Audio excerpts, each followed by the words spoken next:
শেষ চরিত্রের ঘ্রাণ লিখেছেন নূরজাহান আক্তার আলো। সময় অসময়ে করাঘাতে দিন যাচ্ছে দিনের মতোই।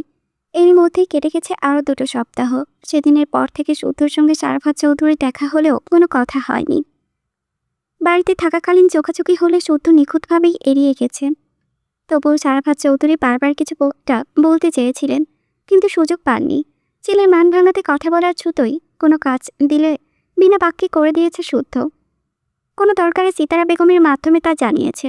বাড়ির অন্যান্য সদস্যরা মূল ঘটনা না জানলেও ঠিকই বুঝেছে কিছু একটা হয়েছে।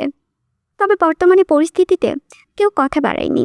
এমনকি সবার নজরেই পড়েছে শুদ্ধ দুদিনেও বাড়ি আসে না, ঠিকমতো খায় না। এমনিতে কথা কম বলে, কিন্তু ইদানিং আরও কমে গেছে। তাকে দেখা যাচ্ছে শাহানের পার্টি অফিসের নতুন আগের ভাড়া করা ফ্ল্যাটে, যেখানে শাহানরা ছেলেপুলেরা থাকে। এদিকে শুদ্ধ শাহানের নামে পুরো দমে প্রচারণা চালিয়ে যাচ্ছে। সে আর যাই হোক, মায়ের স্বপ্ন এত সহজে ভাঙতে দেবে না। তার বিশ্বাস শাহান ফিরবে। অন্যদিকে শীতলের কেসের তদন্ত চলছে।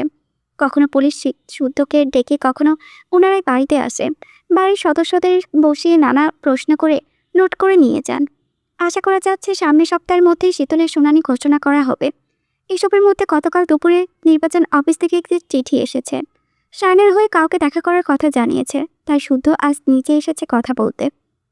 তার উপস্থিতিতে উচ্চপদস্থ কর্মকর্তা বিনয়ীভাবে ওনার চেয়ারে ডেকে কুশল বিনিময় করলেন। বাড়ির সবার খোঁজখবর নিলেন। শাহানের জন্য খুব আফসোস করলেন। সামনের দিনগুলো ভালো কিছু হওয়ার আশ্বাস দিলেন। এভাবে তলে তলে উনি কথার মোড় ঘোরালেন নির্বাচনের দিকে। ধীরে ধীরে মূল টপিকে এলেন। শুদ্ধ বরাবরই জেন্টলম্যান। সে বলে কম, শোনে বেশি, এবং অপরপক্ষকেও বলার সুযোগ দেয়। যে কোনো কথাই না ভেবে পাল্টা জবাব দেওয়া তার স্বভাবে নেই। মুখ তার, জবানও তার। সে সর্বদা চেষ্টা করে তার কথায় যেন পরে তাকে আফসোস করতে না হয়, এমনটা যেন মনে না হয়। এটা বললেই হতো। আজকেও ঠিক তাই হলো। অফিসের ঠান্ডা মাথায় বসে থাকা সুদর্শন পুরুষটাকে সময় নিয়ে কথা দিয়ে বাঁচিয়ে দেখলেন। তীক্ষ্ণ নজরে দেখে নিলেন শুদ্ধর মুখের ভঙ্গি। সব ইতিবাচক বুঝে এবার মুখ্যম চোখটা ফেলতে বিনয়ী হিসেবে জানালেন, যদিও কথাটা বলতে আমারও খুব খারাপ লাগছে, কিন্তু না বলে পারছি না। শাহান যেহেতু বর্তমানে নির্বাচন করার অবস্থায় নেই, তাই তার প্রার্থীরা প্রত্যাহার করা উচিত। কারণ ওর সুস্থতার সবার আগে। তাছাড়া বিজয়ী যেই হোক, জনগণের সেবাই হচ্ছে মুখ্য বিষয়, তাই না? এবার প্রত্যাহার করুক, সামনেবারে না হয় আবার চেষ্টা করবে। ভাগ্য ভালো থাকলে মেয়র হবে। আর আমরা ভাবছি এখনকার কথা, এখন তো একজনকে দায়িত্ব নিতে হবে, জনগণের পাশেও দাঁড়াতে হবে। একটা শহরের অভিভাবক মেয়র। জনগণ তাদের সমস্যার কথা মেয়রকে জানায়। এখন মেয়রের পদ যদি নড়বড়ে থাকে, তাহলে কিভাবে হবে বলুন? তাই বলছি যে একটা সময় শাহানের সঙ্গে আবু সিদ্দিকের সম্পর্ক খুব ভালো ছিল। সিদ্দিক ভাই মানুষ হিসেবেও যথেষ্ট ভালো মানুষ। আশা করি মেয়র হিসেবেও খারাপ হবে না। এতটুকু বলে উনি থামলেন। শুদ্ধ ঠান্ডা মাথায় ওনার কথাগুলো শুনল, তারপর ধীরালয়ে জবাব দিল, আমিও বিশ্বাস করি সিদ্দিক স্যার যথেষ্ট ভালো মানুষ, মেয়র হিসেবে যোগ্য প্রার্থী। তবুও এখানে একটা প্রশ্ন থেকেই যাচ্ছে। কি প্রশ্ন? যদিও আমি রাজনীতির মানুষ নই, এইসব ব্যাপারটা খুব একটা ধারণাও নেই, তবে যতটুকু জানি ব্যালট পেপারে যেহেতু শাহরিয়ার চৌধুরীর নামও প্রতীক উঠে গেছে এবং নামে প্রচারণাও চলমান, অর্থাৎ আইনত তিনিই প্রার্থী, তাহলে এই মুহূর্তে প্রার্থী পরিবর্তন কিভাবে সম্ভব? শুদ্ধর কথা শুনে অফিসারের ঠোঁটে কোনো পিছলে হাসি দেখা গেল। আশার আলো জ্বলতে দেখে দরজার দিকে একবার তাকিয়ে বললেন, আপনি চাইলে সব সম্ভব। যেমন, যেহেতু আপনার ভাই জীবন মৃত্যুর সন্ধিক্ষণে এবং সুষ্ঠু নির্বাচনের পরিবেশে ব্যাহত হচ্ছে, এসব নিয়ে আপনি আদালতের কাছে নির্বাচন স্থগিতের আবেদন করতে পারেন। যদিও বড় কোনো গোলটোগোল ছাড়ে কমিশন ভোট স্থগিত করতে চায় না, তবুও করেন। আর মেইন পয়েন্ট হচ্ছে, আমরা তো আছি, আমরা যথাসাধ্য চেষ্টা করব যাতে কাজ হয়।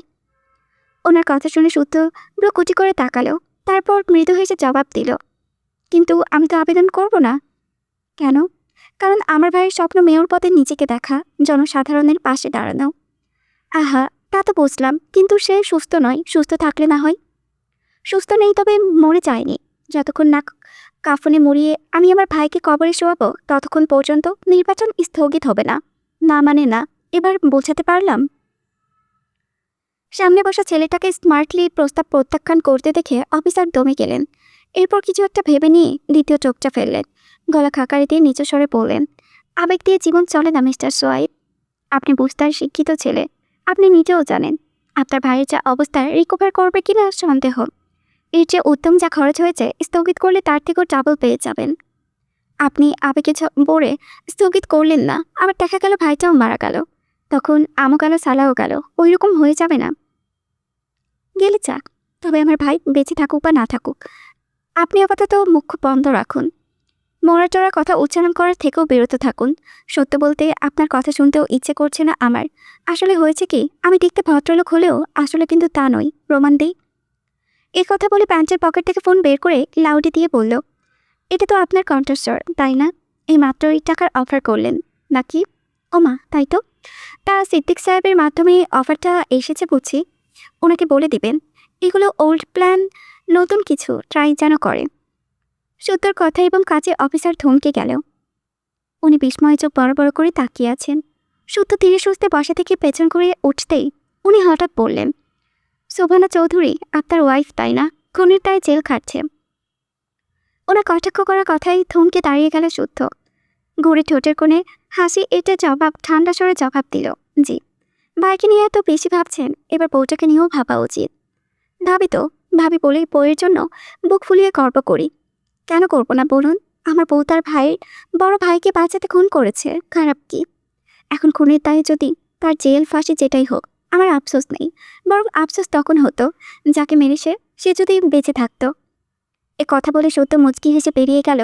কি ভেবে যেন ফিরে এলো, তারপর দরজায় আবার দাঁড়িয়ে বলল, আমার পেছনে লোক লাগিয়ে ফোন চুরি ডাকাতি করার প্ল্যান করেও লাভ হবে না। আপনার বলা কথা রেকর্ড হয়ে অলরেডি 10 জনের কাছে ফরওয়ার্ড হয়ে গেছে। আমার ফোন হারালেও আরও 10 জনের ফোনের কাছে কিন্তু প্রমাণ রয়ে গেছে। তাই বলছি, শুধু শুধু কষ্ট করে সময় নষ্ট করবেন না। দিল খোলা মানুষ আমি, তাই বারণ করলাম। তারপরও দেখেন যা ভালো মনে করেন। তবে হ্যাঁ, নিজে ভালো বুঝে নিয়েন আর আমাকেও ভালো থাকতে দিন। সঙ্গে এটাও মনে করিয়ে দিচ্ছি, আমাকে ঘাটলে কিন্তু সব ঘেটে ঘ করে ছাড়বো, বলে দিলাম। কথাটা শেষ করে আপন মনে হাঁটা ধরল শুদ্ধ। আর অফিসার এই ছেলের বুদ্ধিমত্তার দিকে অবাক হয়ে তাকিয়ে রইল। উনি সত্যি সত্যিই ভেবেছিলেন লোক লাগিয়ে শুদ্ধর হাতে ফোনটা হাতাতে যাতে প্রমাণ লোপাট করতে পারে। কিন্তু কি হলো এটা? এখন এই প্রমাণের জন্য ওনাকে তার খেসারত দিতে হয়। দূর, একটা কাজ কোনো কাজই হলো না। ছেলেটাকে বাস লাগাতে গেলে ইনি কলতার চালে ফেসে নিজের পেছনে বাস নিয়ে নিতে হলো। ঘড়িতে তখন দুপুর 1:52। স্বর্ণকে জোর করে দুলোকমা খাইয়ে রান্না করে এসে দাঁড়ালেন সিমিন। হাতের ইটো প্লেটের দিকে তাকাতে চোখ থেকে ঝরঝর করে নোনাচল করিয়ে গেল। প্লেটের এক কোণে পড়ে আছে বড় ইলিশ মাছের 2 টুকরো ডিম। সায়ন ইলিশ মাছের ডিম কি যে পছন্দ করে, তারা যদি থাকতো এতক্ষণে চেঁচামেচি করে কাড়াকাড়ি করে হলেও খেত। স্বর্ণ এমনিতেও খেতে পারে না, গন্ধ লাগে। শুধু ভাত পানি দিয়ে গিলে খেলেও বমি করে। দিন মেয়েটা এত শুকিয়ে যাচ্ছে, দেখলে বুক ফেটে কান্না আসে। ভেবেছিলাম মাছের ডিমটা যদি একটু খাই, কিন্তু কোনো মতে খাওয়াতে পারিনি। মেয়েটা শুধু নীরব চেয়েছিল ডিমটার দিকে। তারপর মলিন স্বরে হঠাৎ বলে বসল, জেলে ইলিশের ডিম নিয়ে কিছু দেয় আম্মু? আমার বোনটা, আমার তোতা পাখিটা ভালো মতো কিছু খেতে পাই? এই খাবো না, সেই খাবো না করলে কেউ কি তোমার মতো বকতে বকতে এই ডিম ভেজে দেয়? ডিম ভাজা পেয়ে পাগড়িটা গাল ফুলিয়ে খাই তো, নাকি নাকি ডিম না পেয়ে কাঁদতে বসে? আমিও তো নেই, মন মতো কিছু না পেলে এখন কার কাছে অভিযোগ করবে? উনি জবাব দিতে পারেননি। কান্নারা গলায় দলা পাকিয়ে কণ্ঠস্বর চেপে আসছিল। হাউমা করে কাঁদতে ইচ্ছে করছিল, কিন্তু না, বহু কষ্টে কান্না আজকে কোনো মতো বলছেন, আমি কালই রান্না করে নিয়ে যাব, এখন তুমিও খাও। একজনকে না হয় খাওয়াবে, কিন্তু আরেকজন ওকে কি করবে? সেও সুস্থ হয়ে ফিরুক, ওকেও খাওয়াবো। তাহলে ওরা আগে ফিরুক, তখন না হয় একসাথে বসে খাবো। একের পর এক পাল্টা যুক্তিতে না পেরে ফিরে আসতে হয়েছে। স্বর্ণ সাদা ভাত খেয়ে একটু শুয়েছে। কিছুক্ষণ আগের কথা ভেবে উনি দ্রুত চোখ মুছে নিলেন, হাত ধুয়ে নিলেন, একটু প্লেটে ধুয়ে নিজের রুমে এলেন। মেয়েদের মুখের দিকে তাকিয়ে একটু একটু করে উনি নিজেকে সামনে নিচ্ছেন। যা গেছে সেটা ফিরে পাবেন না। মেয়ে দুটোর দিকেও তাকাতে হবে, তাদের কথাও ভাবতে হবে। দুটো মেয়েই বাবা ভক্ত ছিল, বাবাকে কাছে পেত না, এই জন্য বাবার সঙ্গে স্বর্গসুখ ভাবত। কিন্তু সেই বাবাই তাদের ফাঁকি দিয়ে চলে গেছেন, হারিয়ে গেছে চিরতরে, মিশে গেছে শক্ত মাটির সঙ্গে। এখন যদি উনিও ভেঙে পড়েন তাহলে কি হবে? তাদের কে দেখবে? এইসব ভেবে নিজেকে বুঝতাই, কিন্তু পরক্ষণে অসহায় লাগে, খুব একা লাগে। এখনো কল্পনা করতে পারেন না যে তার হাত ধরে এই বাড়িতে এসেছিলেন, যার সঙ্গে এতগুলো দিন কাটিয়েছিলেন, ছায়ের মতো যিনি পরম যত্নে আগলে রেখেছিলেন, সেই মানুষটা আর নেই। কি অদ্ভুত। কদিন হলো রুবাব দেশে ফিরেছে। এসে পরের দিনে শীতলকে দেখতে ছুটেছিল। রুবাবের সঙ্গে উনিও গিয়েছিলেন। যাওয়ার আগে শুদ্ধ করে বোঝালো শীতলের সামনে না কাঁদতে, কিন্তু পারলেন না। মেয়ের বন্দিদশা দেখে বুক ফাটে, চোখ উপচে অঝরে পানি ঝরতে লাগলো। বিনা কারণে কলা পাঠিয়ে আম্মু আম্মু ডেকে কান ছালাপাড়া করা তোতা পাখি বন্দি হয়ে পড়ে আছে। চারবেলা খেতে বসে চাই, বায়নাই শেষ থাকতো না। সে কি খাচ্ছে না খাচ্ছে দেখতে পাচ্ছেন না। বিয়ের পরপর শীতলের স্বাস্থ্য একটু ভালো হলেও এখন বেহাল দশা। দুধে আলতা গায়ের রংটা কেমন ফ্যাকাশে হয়ে গেছে, চোখের নিচে কালি, এলোমেলো বেশভূষা। রুবাব নিজেও শীতলকে দেখে কান্না আটকাতে পারেনি। নিজের বাহুতে মুখ লুকিয়ে কাঁদে ফেলেছে ছেলেটা। এভাবে আরও কতক্ষণ টুকটাকি কথা বলে ফিরে আসার সময় শীতল মলিন হাসল। তারপর হঠাৎ বলল, আমু বাড়িতে কি কিছু হয়েছে? না তো, কি হবে? আমরা সবাই ভালো আছি মা, কিছু হয়নি, সব ঠিক আছে। তাহলে সেদিন ওর মুখটা শুকনো ছিল কেন? আমার কাছে কি কিছু লুকোচ্ছ? লুকিও না। আমি জানি মানুষটা ভালো নেই। সবাই যদি চাপ দাও কিভাবে হবে বলো তো? ও তো খুব কাছের কেউ ছাড়া কারোর সঙ্গে তেমন ফ্রি না। বাড়ির সবাই জানে মুখ চোরাসে। আর দুই ভাই টম অ্যান্ড জেরির মতো ঝগড়া করলেও একে অপরকে ছাড়া থাকতো না, থাকতেই পারে না। সেই ভাইটা সুস্থ নেই, ভালো নেই, ডক্টররাও হাড় ছেড়ে দিতে বলেছে। তার উপরে আমার কাছে আসে, কেস নিয়ে দৌড়াদৌড়ি করে। ওর ক্লান্ত নির্ঘুম মুখের দিকে তাকালে আমাকে আর বাড়িতে কিছু বলতে হয় না। ঠিকই টের পাই ওর বুকের ভিতরে তোলপাড়। সেদিন চুপ করে সে শুধু তাকিয়েছিল। আমি ওর অভিমানী চাহনি বুঝেছি অভিমানের কারণ। ওর দিকে খেয়াল রেখো আম্মু, ধরে মেরে হলেও ঠিকমতো খাওয়ানোর চেষ্টা করো। মুহূর্তে মেয়ের মুখের দিকে অবাক হয়ে তাকিয়েছিলেন। ওনার ছোট্ট শীতল কত বড় হয়ে গেছে। যে ডিমের ভাগ ছাড়তে নারাজ থাকতো, আজ সে কত সুন্দর করে ভাবতে শিখেছে, বুঝতে শিখেছে, চিনতে শিখেছে। উনি মেয়ের কথা শুনে সেদিন থেকে যত রাত হোক শুধুর জন্য অপেক্ষা করে। না পেলে কল করে জানেন বসে আছেন। তখন তড়িঘড়ি করে পাকলাটা আসে, দেরিতে ফিরে ওনাকেই বকতে শুরু করে। বকা শুনতে শুনতে খাবার বেড়ে দিলে তাকে খাওয়াতে গেলেও আরেক দফা কাঁদতে হয়। বেচারার টেবিলে বসে খাবার গিলতে পারে না। একবার সামনের চেয়ারের দিকে তাকাই তো আরেকবার শীতলের চেয়ারের দিকে। ওনার সামনে থাকতেও উঠতে পারছে না। পানি দিয়ে খাবার গেলার যে কত চেষ্টা তার। এই তো এভাবেই দিনগুলো যাচ্ছে। দেখতে দেখতে আরও কিছুদিন কেটে গেল। জানা গেল শীতলের কেসের তদন্ত কাজ শেষ। শুনানিতে যা রায় হবে সেটাই হবে শীতলের সাজা। তবে সতর্কতা সহ সবাই আশাবাদী শীতল জামিন পাবে, কারণ যা ঘটেছে সেটা আত্মরক্ষার জন্য ঘটেছিল। আগামীকাল শীতলের শুনানি, এই নিয়েও চিন্তায় বাড়ির প্রত্যেকটা সদস্য। সেই সঙ্গে আজ শুদ্ধর জীবনেও বিশেষ একটি দিন। দীর্ঘ কয়েক বছর নির্ঘুম রাতের ক্লান্তির ফল হিসেবে তার একটি আবিষ্কার সফল হয়েছে। তার তৈরি করা আলঝেইমার বা পার্কিনসন্স রোগটির ওষুধটি মানব কল্যাণের কাজে লাগবে। তবে আবিষ্কার করলেই তা শুধু ওষুধ হয়ে যায় না। নিজেরা সাকসেস হয়ে বিশ্বের অন্য পাকা বিজ্ঞানীদের কাছে পরীক্ষা করতে পাঠিয়েছিল। ওনারা দীর্ঘদিন ধরে পরীক্ষা নিরীক্ষা করে আজই জানিয়েছে যে এটা প্রকাশিত হবে। আর পাবলিকেশন হয়ে যাওয়া মানে অফিসিয়ালি পৃথিবীর মানুষ জেনে যাওয়া। টিভিতেও এই নিয়ে শিরোনাম হচ্ছে। তবে শুধু আগ বাড়িয়ে বাড়ি কাউকেই বলেনি। টিভির খবর তার আত্মীয়দের ফোনে কলে জেনেছে। আসলে যারা এসব নিয়ে মাতামাতি করতো তারাই নেই। শুদ্ধ পেটে বসে চুপ করে দেওয়ালে টাঙানো ছবিটার দিকে তাকিয়ে আছে। গায়ের হলুদের দিন হাতে আঁচলে বেঁধে নিয়ে যাওয়ার মুহূর্তটুকু বড় করে টাঙালিয়েছে শীতল। ছবিটা ভীষণ সুন্দর, যতবার তাকে মন জুড়িয়ে আসে। এদিকে একের পর এক ফোন কল আসছে, দেখেও শুধু রিসিভ করে। কখনো কারো অভিনন্দন বার্তা শুনতে ইচ্ছে হচ্ছে না। মনে হচ্ছে জীবনে যখন সফলতা আসে তখন চেনা অচেনা শুভাকাঙ্ক্ষীর অভাব হয় না, অথচ খারাপ সময়ে এরই পাশে থাকে না। পাশের ফোনটা কল রিসিভ না করলেও হঠাৎ তার আরেকটা ফোনটার টোন বেজে ওঠে। শুদ্ধ তড়িৎ উঠে বসলো। চট করে কল রিসিভ করতেই একজন মহিলার কণ্ঠস্বর কানে গেল। আপনি কি সুফানের স্বামী মিস্টার সোয়াইড? জি। কিছু হয়েছে? সুফানের ঠিক আছে? আপনি এক্ষুনি সদর হাসপাতালে চলে আসুন। কেন, কি হয়েছে ওর? হ্যালো হ্যালো, কথা বলছেন না কেন? হ্যালো। ওর নাকি পেটে ব্যথা, আপনি আসুন। শুদ্ধ আর কিছু বলার আগেই কলটা কেটে গেল। সেও দাঁড়ালো না, দৌড়ে বাড়ি থেকে বের হলো। সিমিন স্বর্ণকে নিয়ে গেছে ডক্টরের কাছে, আর সিরাজ আম্মু সৃজনকে নিয়ে গেছে মায়ের বাড়ি। বাকি পুরুষ সদস্যদের যে যার কর্মস্থলে। সিতারা সাথে গেছে শুকনো কাপড় তুলতে। সাত থেকে শুদ্ধকে গাড়ি নিয়ে বের হতে দেখে সিতারা ভ্রু পাকিয়ে তাকিয়ে রইলেন। একবার চাকলেন, তবে শুদ্ধ শুনতে পেল না।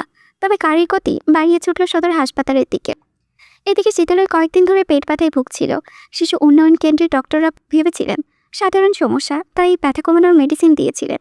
কিন্তু ব্যথার তীব্রতা আর শীতলের শারীরিক অবস্থায় অবনতি দেখে তাকে জরুরি ভিত্তিতে সদর হাসপাতালে পাঠানো হয়েছে, যেখানে আলট্রাসোনোগ্রাম করার পর ডক্টররা যা জানালেন তা শুনে সবার মাথাতে আকাশ ভেঙে পড়েছে। এবং তার বাড়ির লোককে কল করে জানারে আসার জন্য জানানো হয়েছে। জামে পেরিয়ে কয়েক ঘন্টা পর শুদ্ধ হাঁপাতে হাঁপাতে পৌঁছালো। অবস্থা জানার জন্য একজন মহিলা পুলিশকে জিজ্ঞেস করতে গেলে ডক্টর গম্ভীর মুখে বেরিয়ে এলেন। পেশেন্টের অভিভাবককে জানাতে চাইলে শুদ্ধ এগিয়ে গেল। উনি শুদ্ধকে আপাতমস্তক দেখে বললেন, পেশেন্ট গর্ভবতী ছিলেন, কিন্তু দুর্ভাগ্যবশত অ্যাক্টোপিক প্রেগন্যান্সি। তার ভ্রূণটি ফ্যালোপিয়ন টিউবে এমনভাবে আটকে আছে যে কোনো সময় ইন্টারনাল ব্লিডিং শুরু হতে পারে। অনাকাঙ্ক্ষিতভাবে শুদ্ধর কাছে খবরটা যেন বিনা মেঘে বজ্রপাতের মতো লাগলো। হতবাক হয়ে কিছু বলার আগে ডক্টর স্পষ্টভাবে জানিয়ে দিলেন, বাচ্চাটাকে বাঁচানোর আগে আর কোনো উপায় নেই। যত দেরি হবে পেশেন্টের জীবনের ঝুঁকি তত বাড়বে। আমাদের দ্রুত সার্জারিতে যেতে হবে। কি করবেন দ্রুত জানান। একথা বলে হাত ছেড়ে একজন নার্সকে ডেকে শুদ্ধকে দেখিয়ে বলল, বন্ডে সাইন নিয়ে নাও। শুদ্ধ কেবিনে পা রাখতে যাবে তখনই মধ্যবয়সী একজন নার্স দ্রুত পায়ে এগিয়ে এলেন। হাতের বন্ড পেপারটা সপাটে মেলে ধরে তাড়া দিলেন সই করার জন্য। বন্ড পেপার দেখে কেন জানি তার হাতটা মৃদুভাবে কাঁপছে। এক ঝাঁক কষ্টরা বুকে দলা পাকিয়ে জমাট বেঁধে আছে। তবুও আর সময় নষ্ট না করে পাথরের মতো শক্ত হয়ে বন্ডে সই করে দিল সে। নার্স পেপার হাতে ছুটল। শুদ্ধ দ্রুত কেবিনের দিকে এগিয়ে গেল। দরজায় দাঁড়িয়ে দেখল শীতল পেট ধরে গুমড়ে গুমড়ে কাছে। কারো উপস্থিতি বুঝে ঘাড় করিয়ে তাকে দেখা মাত্রই হাউমাউ করে কেঁদে উঠল। যন্ত্রণায় নীল হয়ে যাওয়া শরীর নিয়ে কোনো মতো পিঠ আঁকড়ে ধরে উঠে বসল। তাকে উঠতে দেখে শুদ্ধ দ্রুত গিয়ে বুকে আঁকড়ে নিল। যত্ন করে মাথায় হাত বুলালেও তার মুখ দিয়ে একটি শব্দও বের হলো না। তখন শীতলি ফোপাতে ফোপাতে বলল, এটি বাবু।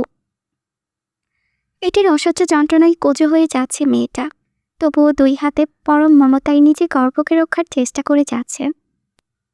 তার কথাতে বুঝতে বাকি নেই তার সবটা জানানো হয়েছে তাকে। মেয়েটা বরাবরই বাচ্চা পাগল। সুন্দর বাচ্চাদের দেখলে চেপে ধরে চুমু চুমু খায়, গাল চটকে একাকার করে। সেই মেয়েরই নিজের বাচ্চাটিকে রাখতে পারছে না।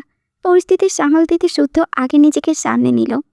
তারপর শীতলের চোখে মুখে বেশ নরম সুরে বলল, কেঁদো না, শান্ত হোক, আবার আবার হবে। একথা শুনে শীতল কাঁদতে কাঁদতে শুদ্ধর পা ধরে পায়ের কাছে বসে পড়ল। খুব ভালো করেই বুঝল শুদ্ধ ডক্টরের মতো অ্যাবর্শনের কথাই তাকে বলবে।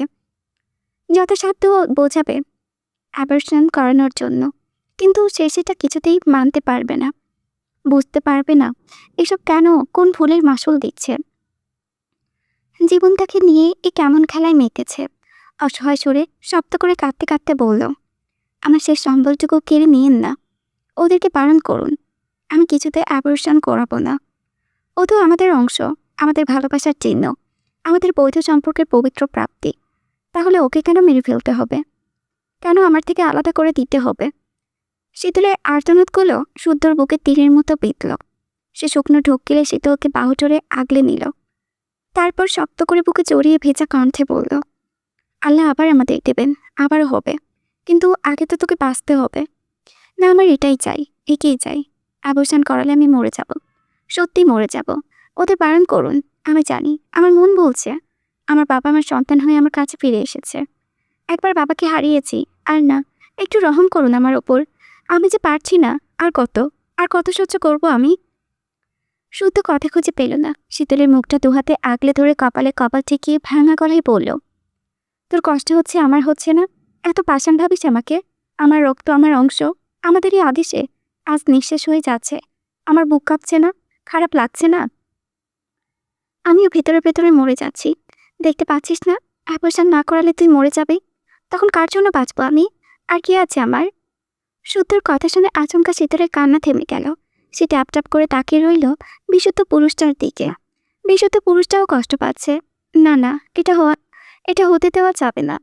পৃথিবীর সমান কষ্ট এসে তার বুকে জমা হলেও সে প্রার্থনা করবে তার প্রিয় পুরুষটা সবসময় ভালো থাকে, সুস্থ থাকুক। সে শুদ্ধর হাতটা নিচের কপালে ঠেকিয়ে নিষ্ঠুপ হয়ে দাঁড়িয়ে রইল। পেটে যেমন ব্যথা, বুকে তার থেকেও শতগুণ বেশি ব্যথা। তখন রূপাবসহ বাড়ির অন্যান্য সদস্যরা উপস্থিত হলো। সিমিন মেয়েটাকে বুকে জড়িয়ে নিলেন। তখন নার্স এসে ইশারা করতেই শুদ্ধ কাজ জড়িয়ে ধরে শীতলকে অপারেশন থিয়েটারের ভেতরে নিয়ে গেল। আসতে গেলে করুণ চাহনিতে নাসূচক মাথা নাড়ল। তার ভয় লাগছে, বড় অসহায় লাগছে। অগত্যা শুদ্ধ ডক্টরকে রিকোয়েস্ট করাই থাকার অনুমতি পেল। অতঃপর ডক্টররা টুকটাক কিসব করল। শীতল শক্ত করে শুদ্ধর হাত ধরে নিশ্চুপ তাকিয়েই রইল। চোখের কার্নিশ পেয়ে চাও করাতে করাতে ধীরে ধীরে তার চোখ চোরা বুঝে এলো। তারপর আর কিছু মনে নেই।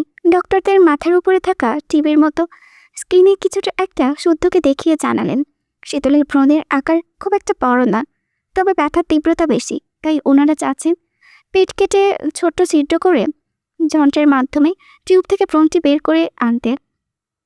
ভাগ্যিস টিউব ফেটে রক্তক্ষরণ হয়নি। যদি হতো তাহলে ওপেন সার্জারি করতে হতো। শুদ্ধ চুপ করে সব শুনল। শীতলের যে অবস্থা, তাকে পুরোপুরি অজ্ঞান করে কাজ করা হচ্ছে, যাতে গভীর ঘুমে থাকে এবং কোনো ব্যথা অনুভব না করে। রুমটিকে যখনই টেনে বের করল শুদ্ধ দাঁড়িয়ে দাঁড়িয়ে দেখল। তারপর শীতলের দিকে একবার তাকিয়ে ধীর পায়ে বেরিয়ে এলো। দেওয়ালে মাথা ঠেকিয়ে অসাড় হয়ে বসে রইল। অন্যরা এসে বসতিল, কত কি বোঝালো। সবাই চুপচাপ শুনল শুদ্ধ। বেশ কিছুক্ষণ পর অপারেশন থিয়েটারের দরজার উপরে থাকা লাল বাতিটা নিভে গেল। ওটি থেকে দুজন ডক্টর বেরিয়ে এলেন। ওনাদের দেখে শুদ্ধ উঠে গিয়েল। তার মনে হচ্ছে হৃৎপিণ্ডটা থমকে যাচ্ছে, শরীরও অসাড় হয়ে আসছে। ডক্টর শুদ্ধকে দেখে মাস্ক খুলে ক্লান্ত স্বরে বললেন, she is out of danger, but I am sorry mister swipe, we couldn't save the baby. শুদ্ধ মলিন হাসল। তার কানে শুধু আই এম সরি শব্দটুকুই প্রতিধ্বনিত মতো বাঁচতে লাগলো। এক প্রিয়কে বাঁচাতে গিয়ে সে আরেক প্রিয়কে চিরতরে হারিয়ে ফেলল। ভেবেছিল আজকের দিনটা তার জন্য শুভ। বছরের পর বছর কষ্ট করে নিজের তৈরি আবিষ্কারের সফলতা এসেছে। অবশ্যই আজকের দিনটা অন্যতম, কিন্তু মোটেও নয়। আজকের দিনটা তার জীবনের সবচেয়ে জঘন্য দিন। এমন দিন কোনো শত্রুও জীবনে না আসুক, এমন অভিজ্ঞতা কারো না হোক। অতঃপর কয়েক ঘন্টা পর শীতলকে কেবিনে নেওয়া হলো। অবচেতন এখনো। কেবিনে নেওয়া মাত্র কেবিনের সামনে পুলিশ পাহারায় থাকলো। বাড়ির সদস্যরা একে একে দূর থেকে দেখলেন প্রতিনিয়ত জীবনের নিয়ে যুদ্ধ করে আদরে মেয়েটিকে, যে পুতুলের মতো আদর যত্নে বড় হলেও বর্তমানে পরিস্থিতির বয়সের তুলনায় বড় করেছে অনেক। অনেকক্ষণ হলো মাগরিবের আজান হয়েছে। একজন পুলিশ ভিড় না করে বাসায় যেতে বললেন। ওনারা কথায় সিতারা আর শুদ্ধ থাকলো হাসপাতালে। সারাবা চৌধুরী আর রুবাব থাকতে চাইলে পুলিশ অ্যালাউ করলেন না। অগত্যা চোখের জল ফেলতে ফেলতে ওনারা বাড়ির দিকে রওনা হলেন। শুদ্ধ আর সিতারা কেবিনের সামনেই বসে রইলেন। শুদ্ধ কিছু একটা ভেবে মায়ের দিকে তাকালো, জানালো উনি যেন এখানেই বসে থাকেন, ডক্টরের সঙ্গে সে কথা বলে এক্ষুনি চলে আসবে। সিতারা সম্মতিসূচক মাথা নাড়লে শুদ্ধ ডক্টরের চেম্বারের দিকে গেল। যেতে যেতে কিছু হিসাব মিলিয়ে নিল। সাধারণত 1.5 মাসের ব্রণ কোনো পূর্ণাঙ্গ মানব শিশুর অবয়ব পায় না। এটি মূলত রক্ত জমাট বাঁধা একটি মাংসপিণ্ডের মতো দেখায়। মেডিকেল প্রোটোকল এবং আইনি দিক থেকে 1.5 মাসের ব্রণকে স্বজনদের হাতে তুলে দেওয়া হয় না। মেডিকেলের নিয়ম অনুযায়ী হাসপাতাল কর্তৃপক্ষ এগুলোকে বায়োলজিক্যাল ওয়েস্ট হিসেবে বিশেষ প্রক্রিয়ায় নষ্ট করে ফেলে। কারণ এত ছোট ভ্রণ দেখলে মা বাবায় মানসিক ট্রমা বাড়তে পারে। এই জন্যই মূলত ডক্টররা এটি দেখাতে চান না। কিন্তু শুদ্ধ দেখবে, যেভাবেই হোক একবার হলেও তার অংশকে ছুঁয়ে দেখবে। সে এসব ভেবেই হন্য হয়ে শীতলের সার্জারি করা ডক্টরকে খুঁজে বের করলো। ডক্টর পেশেন্ট দেখে বাসায় যাওয়ার প্রস্তুতি নিচ্ছিলেন। শুদ্ধ কথা বলতে চাইলে বিরক্তি হলেও চেপে গেলেন। শুদ্ধ কয়েক সেকেন্ড চুপ থেকে খুব কাতর স্বরে অনুরোধ করল, শেষবারের মতো তার সন্তানকে দেখতে চায় সে। তার সন্তান অবয়ব না হোক, মানব গঠনের আকার না থাকুক, তবুও সে দেখবে, একটু ছুঁয়ে দেখবে এবং নিজের হাতে দাফন করবে। মধ্যবয়সী ডক্টর তার কথা শুনে চশমা খুলে হাতে নিলেন। জিজ্ঞেস করলেন, প্রথম সন্তান ছিল? জি। ইয়াং ম্যান, সবই বুঝছি, কিন্তু হাসপাতালের নিয়ম অনুযায়ী যা চাচ্ছেন তা দেওয়ার নিয়ম নেই। ও তো বেঁচে নেই, হেলায় ফেলে দিবেন। এর যে আমার অংশ না হয় আমাকেই দিন প্লিজ। ডক্টর কয়েক সেকেন্ড শুদ্ধর মুখের দিকে তাকিয়ে রইলেন। কেন জানি কাতর সুরে বলা কথাটা ফেলতে পারলেন না। নার্সকে ডেকে নিচু স্বরে আদেশ করলেন ভ্রূণটা আনতে। নার্স একটা ছোট্ট কাচের জারে ছোট্ট একদলা রক্তাপা মাংসপিণ্ড এনে শুদ্ধর হাতে দিল। শুদ্ধ কাঁপা কাঁপা হাতে সেটি নিল। 1.5 মাসের সেই ছোট্ট অস্তিত্বটি দেখে তার মনে হলো কেউ কলিজা টেনে ছিঁড়েছে। এটাই সেই প্রাণ যার জন্য শীতলের এত আকুতি। সে কম্পিত হাতে আঙ্গুলের ডগা দিয়ে আলতো করে সেই নরম পিণ্ডটা ছুঁয়ে দেখল। এটাই তো তার আর শীতলের ভালোবাসার ফল, যাকে হারিয়ে ফেলল। তাকে কাঠ হয়ে দাঁড়িয়ে থাকতে দেখে ডক্টর সাবধান করে দিলেন এসব কথা কেউ যেন না জানে। সুতো মাথা নাড়িয়ে জারটি টিস্যুতে মুড়িয়ে নিল। তারপর ডক্টরকে ধন্যবাদ জানিয়ে দ্রুত পায়ে বেরিয়ে গেল। ডক্টর তার যাওয়ার দিকে এক পল তাকিয়ে নিচেও বেরিয়ে গেলেন। রোজ রোজ কত ঘটনার সাক্ষী হতে হয়, আর মানুষ অভ্যাসের দাস। আগে এসব দেখে খারাপ লাগলেও নিত্য নতুন ঘটনার সাক্ষী হয়ে অভ্যাস হয়ে গেছে। সিতারা চৌধুরী ওখানে বসে আছেন। শুদ্ধ একটি ব্যাগ নিয়ে মায়ের পাশে বসলো। মা ও ছেলে নীরবতার মাঝেই বেশ কিছুক্ষণ কেটে গেল। শুদ্ধকে মাথা নিচু করে বসে থাকতে দেখে সিতারা হঠাৎ ছেলের কাঁধে হাত রাখতেই শুদ্ধ তাকালো। তার চোখ জোড়া জলে টইটম্বর, চোখের পলকে ফেলতে না চাইতো ঝরঝর করে অস্ত্র ঝরে গেল। মায়ের সামনে কান্না করা চায় নাকি? সে পালিয়ে বাঁচতে দ্রুত চোখ মুছে উঠে দাঁড়াতে গেলে সিতারা হাত ধরে থামিয়ে দিলেন। ছেলের বুকে, পিঠে, মাথায় মমতার হাত বুলাতে বুলাতে পাকুল স্বরে বললেন, কষ্ট পাস না বাবা, সব ঠিক হয়ে যাবে। শুদ্ধর মনে পড়ে না সে মায়ের সামনে শেষ কবে কেঁদেছে। এতদিন পর, এত বছর পর আজকে এই মুহূর্তে নিজেকে বড্ড অসহায় বোধ করল সে। এই দিকটায় কেউ আসছে না দেখে মায়ের পায়ের কাছটায় হাঁটু মুড়ে বসে পড়ল। মুখ লুকালো মমতাময়ী মায়ের কোলে। চোখের পানি ঝরঝর করতে লাগলো। শক্ত ফোনের ছেলেটাকে এভাবে কাঁদতে দেখে সিতারা দিশা হারিয়ে ফেললেন। নিজেও কাঁদতে কাঁদতে পাগলের মতো ছেলের বুকে, মাথায়, পিঠে একবার করে হাত বুলাতে লাগলেন। মায়ের সামনে ছেলে কাঁদলে কোনো মা শান্ত থাকতে পারে? শুধু বরাবরই ওনার বাধ্য ছেলে, অথচ সেই ছেলে আজকে ভেঙে পড়েছে। না জানি কত কষ্ট পাচ্ছে ছেলেটা। শুদ্ধ এতক্ষণ নিজেকে সামনে নিলেও কেন জানি আর পারল না, ধৈর্য হারা হলো। সহ্য শক্তির মাত্রা অতিক্রম করে বাচ্চাদের মতো মায়ের হাত আঁকড়ে ধরল। তারপর মায়ের কোলে মুখটা লুকিয়ে কান্না ভেজা স্বরে বিড়বিড় করে বলল, শুনেছি পৃথিবীর সবচেয়ে দুর্ভেদ্য আশ্রয় নাকি মায়ের শাড়ির আঁচল। আম্মু, ও আম্মু, আজ তোমার ওই আঁচলটা দিয়ে আমায় একটু আড়াল করে নাও না প্লিজ। তোমার আঁচলের নিচে আমাকে এমনভাবে লুকাও যেন বাইরের কেউ আমার কান্নার শব্দ শুনতে না পায়, কেউ যেন আমার নিঃস্ব হওয়ার দেখতে না পায়। আম্মু, আম্মু, আজ এই হাতে আমি ওকে স্পর্শ করেছি। ও আমার অংশ, আমাদের সন্তান। আমাদের আদেশে ওকে মেরে ফেলা হয়েছে। আমার কি দোষ বলো? ও এভাবে কেন এলোই যখন এভাবে কেন? ও তো কেবল রক্তপিণ্ড মাত্র। তবুও আমার এত কষ্ট হচ্ছে কেন? কেন ওই ব্যর্থতাটুকু সইতে পারছি না আমি? কেন আজ যুক্তি দিয়েও সামলাতে পারছি না আমি? তোমার শক্তি, সামর্থ্য ছেলেটা যে আজ তাসের ঘরের মতো কুড়িয়ে যাচ্ছে আম্মু।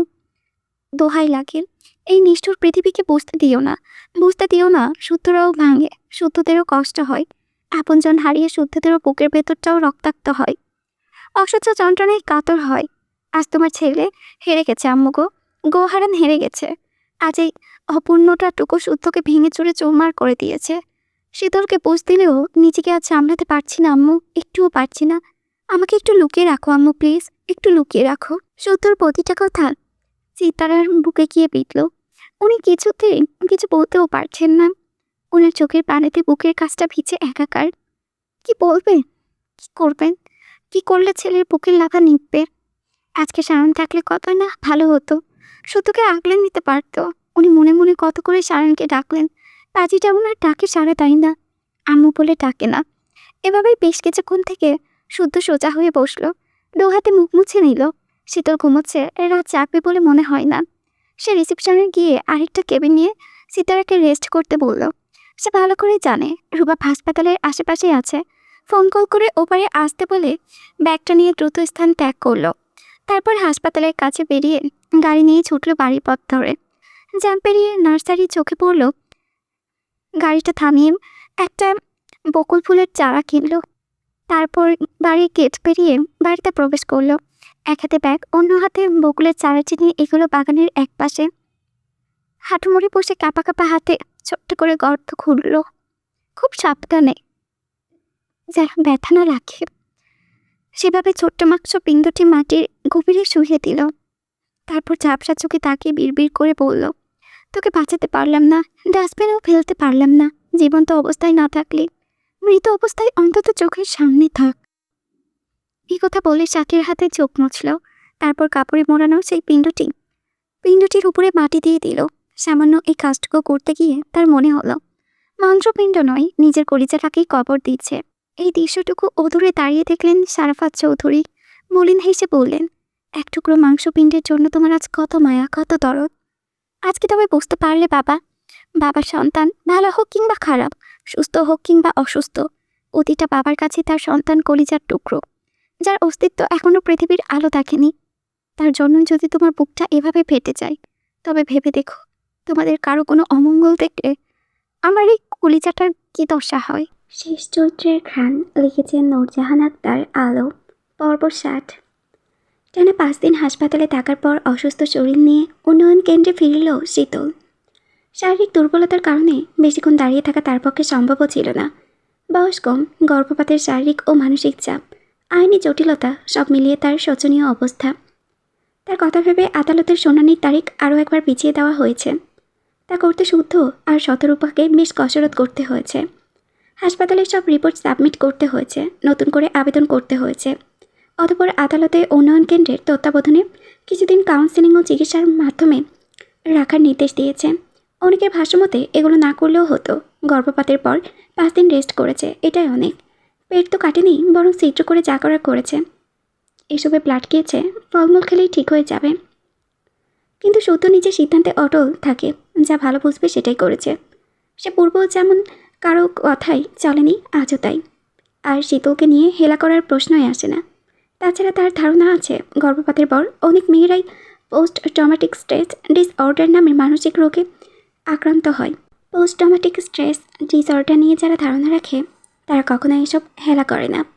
আর একজন স্ট্রেস ডিসঅর্ডারকে পেশেন্টকে সামলানো চারটেখানি কথা নয়। তার উপরে শীতল আছে তার চোখের আড়ালে। কিন্তু দিন তো আর থেমে থাকে না, সবসময় সময়ের সঙ্গে পাল্লা দিয়েই দিন কাটে আপন নিয়মে। সুখ দুঃখ, আশা নিরাশা, ভালোবাসা, বেদনার মিশেলে নিজের মতো গল্প বনে। জীবনে এক একটি করাঘাতে হয়তো আমরা হাল ছেড়ে দেই, ক্লান্ত হই, কিন্তু সময় থামে না, নিজের অবস্থান পরিবর্তন করে না। সে আপন নিয়মে এগিয়ে চলে আর আমাদেরও এগোতে বাধ্য করে। অন্য আরেকটি তিক্ত অভিজ্ঞতাকে সাক্ষী করে শীতলকে কাটাতে হয় আরও 15 দিন। আগের তুলনায় কিছুটা সুস্থ সে। আজ তার শুনানি। তাকে 15 দিন পর শুনানির জন্য আদালত প্রাঙ্গণে আনা হলো। এসে শুদ্ধর সঙ্গে কয়েকবার দৃষ্টি বিনিময় হয়েছে। পুলিশের সামনে টুকটাক কথা হয়েছে, তবে একাকী কথা বলার সুযোগ পায়নি। পুলিশ পাহারায় শীতল বেঞ্চের এক কোণে বসল। শুদ্ধ একবার তাকিয়ে উকিলের সঙ্গে পূর্বের আলোচনা চালিয়ে গেল। পুলিশরাও নিজেরা গল্প করছিল, আর শীতল দূর থেকে শুদ্ধকে দেখে যাচ্ছিল। শুদ্ধর পরনের সাদা শার্ট আর কালো প্যান্ট। শক্তপোক্ত দেহে সুদর্শন পুরুষটাকে অনেক শুকিয়েছে। সে মন দিয়ে শুদ্ধকে দেখছিল। তখন সারাফাত চৌধুরী কথা বলতে এগিয়ে এলেন, কিন্তু পুলিশ বাধা দিলেন। হাতে থাকা বোতলে ডাবের পানিটুকু দিতে দিলেন না। শুনানির আগে কারোর সাথে একাকী কথা বলা, কিছু খাওয়া, ফোনে কথা বলা যাবে না, উপর থেকে বারণ করেছে। মেয়েটার ডাবের পানিটুকু দিতে দিল না। সারাফাত চৌধুরী কষ্ট পেলেন। মলিন মুখে চলে আসার জন্য ঘুরে তাকাতেই শীতল মিষ্টি করে ডেকে উঠল, বড় আপু। অনেকদিন পর মিষ্টি কণ্ঠে ডাক শুনে ওনার পাঁচড়া থমকে দাঁড়িয়ে গেল। বুকের ভেতরটা মুচড়ে ধরল। উনি তড়িৎ কার করিয়ে উদ্বিগ্ন হয়ে জিজ্ঞেস করলেন, বলো মা। এই তো আমি। বড় আপু, এখানে আসার আগে ভরপেটে খেয়ে এসেছি, আর কিছু খাবো না। শীতলের কথা শুনে সারাফাত চৌধুরী মলিন হাসলেন। পাগলিটাকে খুব করে জিজ্ঞেস করতে ইচ্ছে করলো, শুনানির আগে কেউ ভরপেটে খেতে পারে বুঝি? গলা দিয়ে খাবার নামে? ভরপেটে খেলে মুখ শুকনো থাকে। তবে কথা বাড়ালেন না। বুঝলেন উনি কষ্ট পেলেন দেখে মেয়েটা কথা বলল। উনি তার মনোভাব বুঝে ফেলতে তা বুঝতে না দিয়ে বললেন, সত্যি তো? গুড। আমরা সবাই এখানেই আছি, একদম ভয় পাবে না, কেমন? একথা বলে যেতে গেলে শীতল পুনরায় ডেকে উঠল। ফিরে তাকালেও শীতলের আমতা আমতা করে বলল, হাতে কি ওটা? ডাবের পানি? খাবে মা? না, আসলে। পুরো কথা না বলে একবার অদূরে থাকা শুদ্ধর দিকে তাকালো। সারাফাত চৌধুরী বুঝে গেলেন বাকি কথা। উনি মৃদু হেসে বাড়ালেন গায়ের তারা ছেলের দিকে, যে রাগ করে এখনও ওনার সঙ্গে কথা বলে না। সায়নটা হলে কবেই মানিয়ে নেওয়ার হতো যেত, কিন্তু এই ছেলে তো এক কাঠে উপরে। শুদ্ধ তখন মনোযোগ সহকারে কিছু একটা লিখছিল। হঠাৎ মুখের সামনে পানির বোতল থেকে পুরো কুচকে তাকালো। বাবাকে দেখে পুনরায় লিখতে গেলে সারাফাত চৌধুরী বললেন, আপনাকে দিতে বলা হয়েছে, আপনি গ্রহণ করলে আপনার মাননীয়া ভীষণ খুশি হবে। এ কথা শুনে শুদ্ধ শীতলের দিকে তাকালো। শীতল খেতে ইশারা করলো। শুদ্ধ আর কথা পারল না। সিপে খুলে ঠকঠক করে অর্ধেকটা পান করলো। গলাটা বোধহয় শুকিয়ে আসছিল, তবে গলা নাকি বুক উপলব্ধি করতে পারছিল না। সারাফাত চৌধুরী এক পা করে সরে এলেন। কি ভেবে যেন আকাশপানে মুখ তুলে তাকালেন। মনে মনে দোয়া নাকি অভিযোগ জানা গেল না। তবে ওনার চোখ দিয়ে ঝরঝর করে অশ্রু ঝরে গেল। কিছুক্ষণ পর শীতলকে আনা হলো আদালত কক্ষে। শীতল কাঠগড়ায় দাঁড়িয়ে ঝাপসা চোখে প্রিয় মুখগুলো খুঁজছিল। চৌধুরী বাড়ির বড়রা পেছনের সারিতে বসেছে, সকলের কপালে দুশ্চিন্তার ভাঁজ। হঠাৎ তার নজর পড়ল স্বর্ণের দিকে। আদালত প্রাঙ্গণে বোনটাকে দেখে নিছে, হয়তো কিছুক্ষণ আগে পৌঁছিয়েছে। স্বর্ণকে দেখা মাত্রই তার অবসন্ন চোখজোড়া চঞ্চল হয়ে উঠল। গলা ফাটিয়ে চিৎকার করে বলতে ইচ্ছে করলো, আপুরে কেমন আছিস তুই? আমাদের হবু বাবুসোনা কেমন আছে? ও কি নড়ে চড়ে? কিন্তু আদালতের কঠিন নিস্তব্ধতায় শব্দগুলো গলার কাছেই তলা পাকিয়ে গেল। অজান্তেই তার ডান হাতটা পেটের ওপরে চলে গেল। তার পেটেও একজন ছিল, সে এখন আর নেই। শীতলের এই অবচেতন মনের হাহাকারটুকু স্বর্ণ আর সুতোর চোখ এড়ালো না। মুহূর্তেই তাদের বুক পাঁজর যেন ভেঙে চুড়ে এলো। কষ্টে বুকের ভেতরটা ছটপটিয়ে উঠল।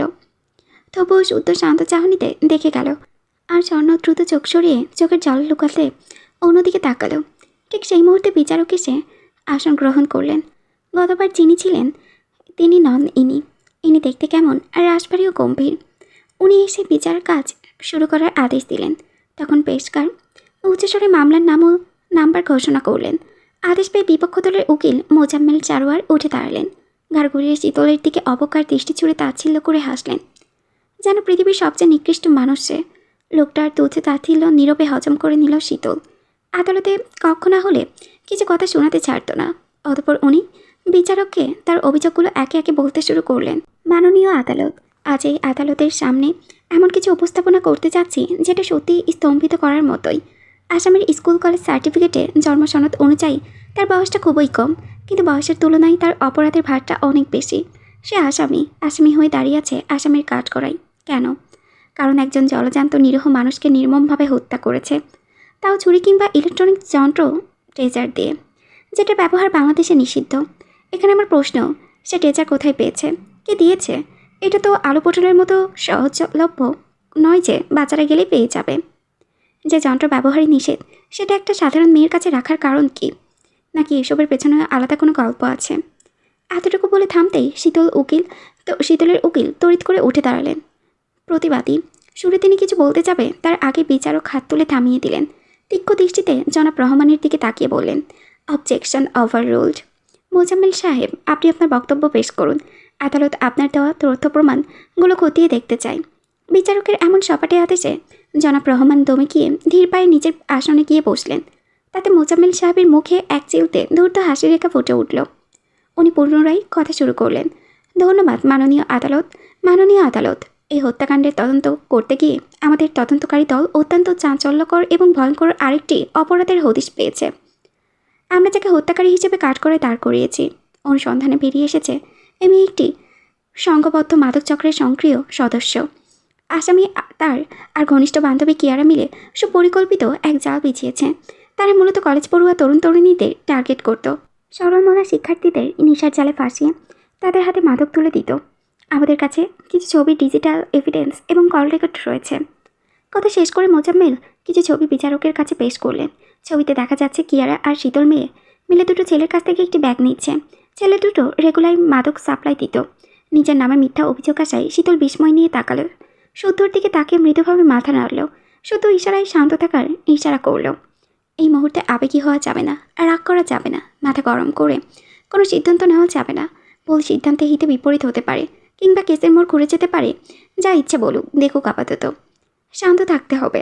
আদালতে আবেগের মূল্য নেই। জিতলে হলে যুক্তিতে টিকতে হবে। শুদ্ধ বসে থাকে ইশারায় শীতলকে বোঝাতে লাগলো।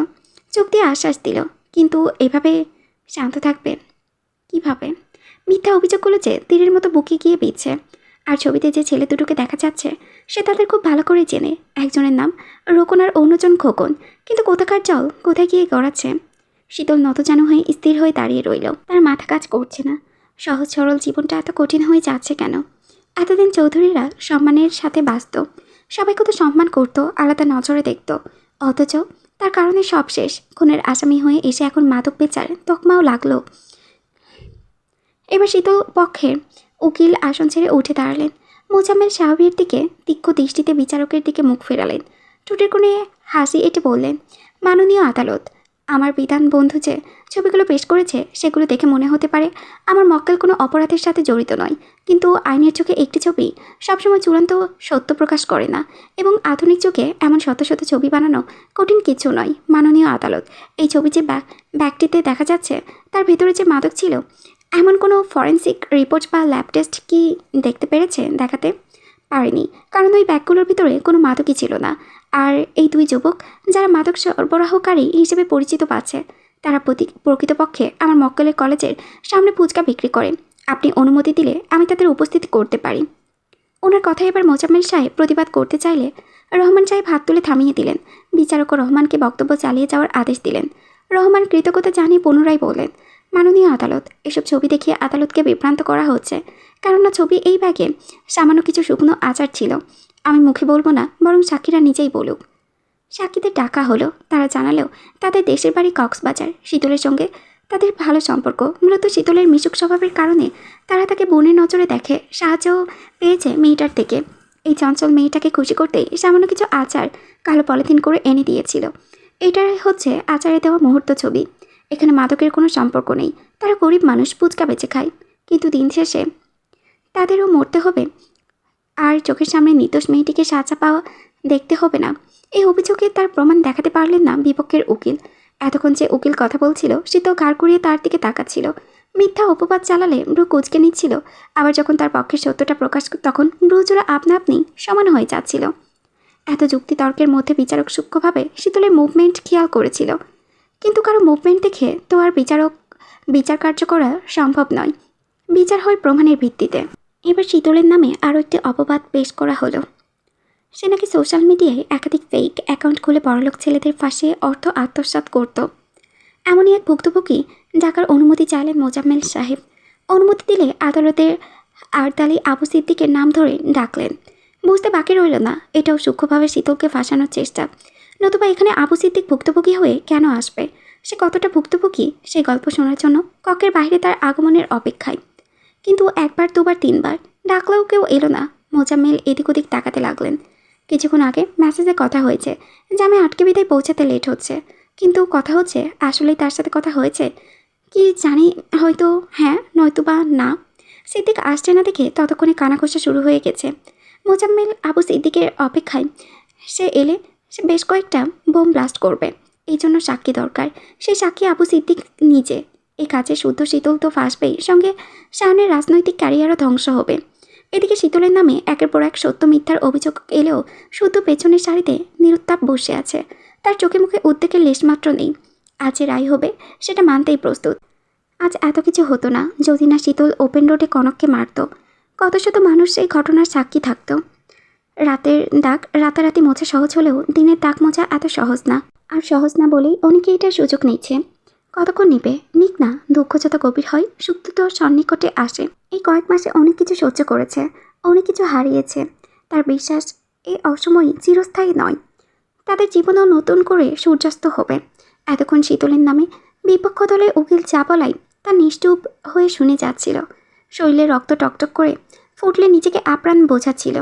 এটা সঠিক সময় নয়, তবে সিদ্দিকের চ্যাপ্টারটা আসায় এতক্ষণে মোটো করা হাতটা ধীরে ধীরে খুলল।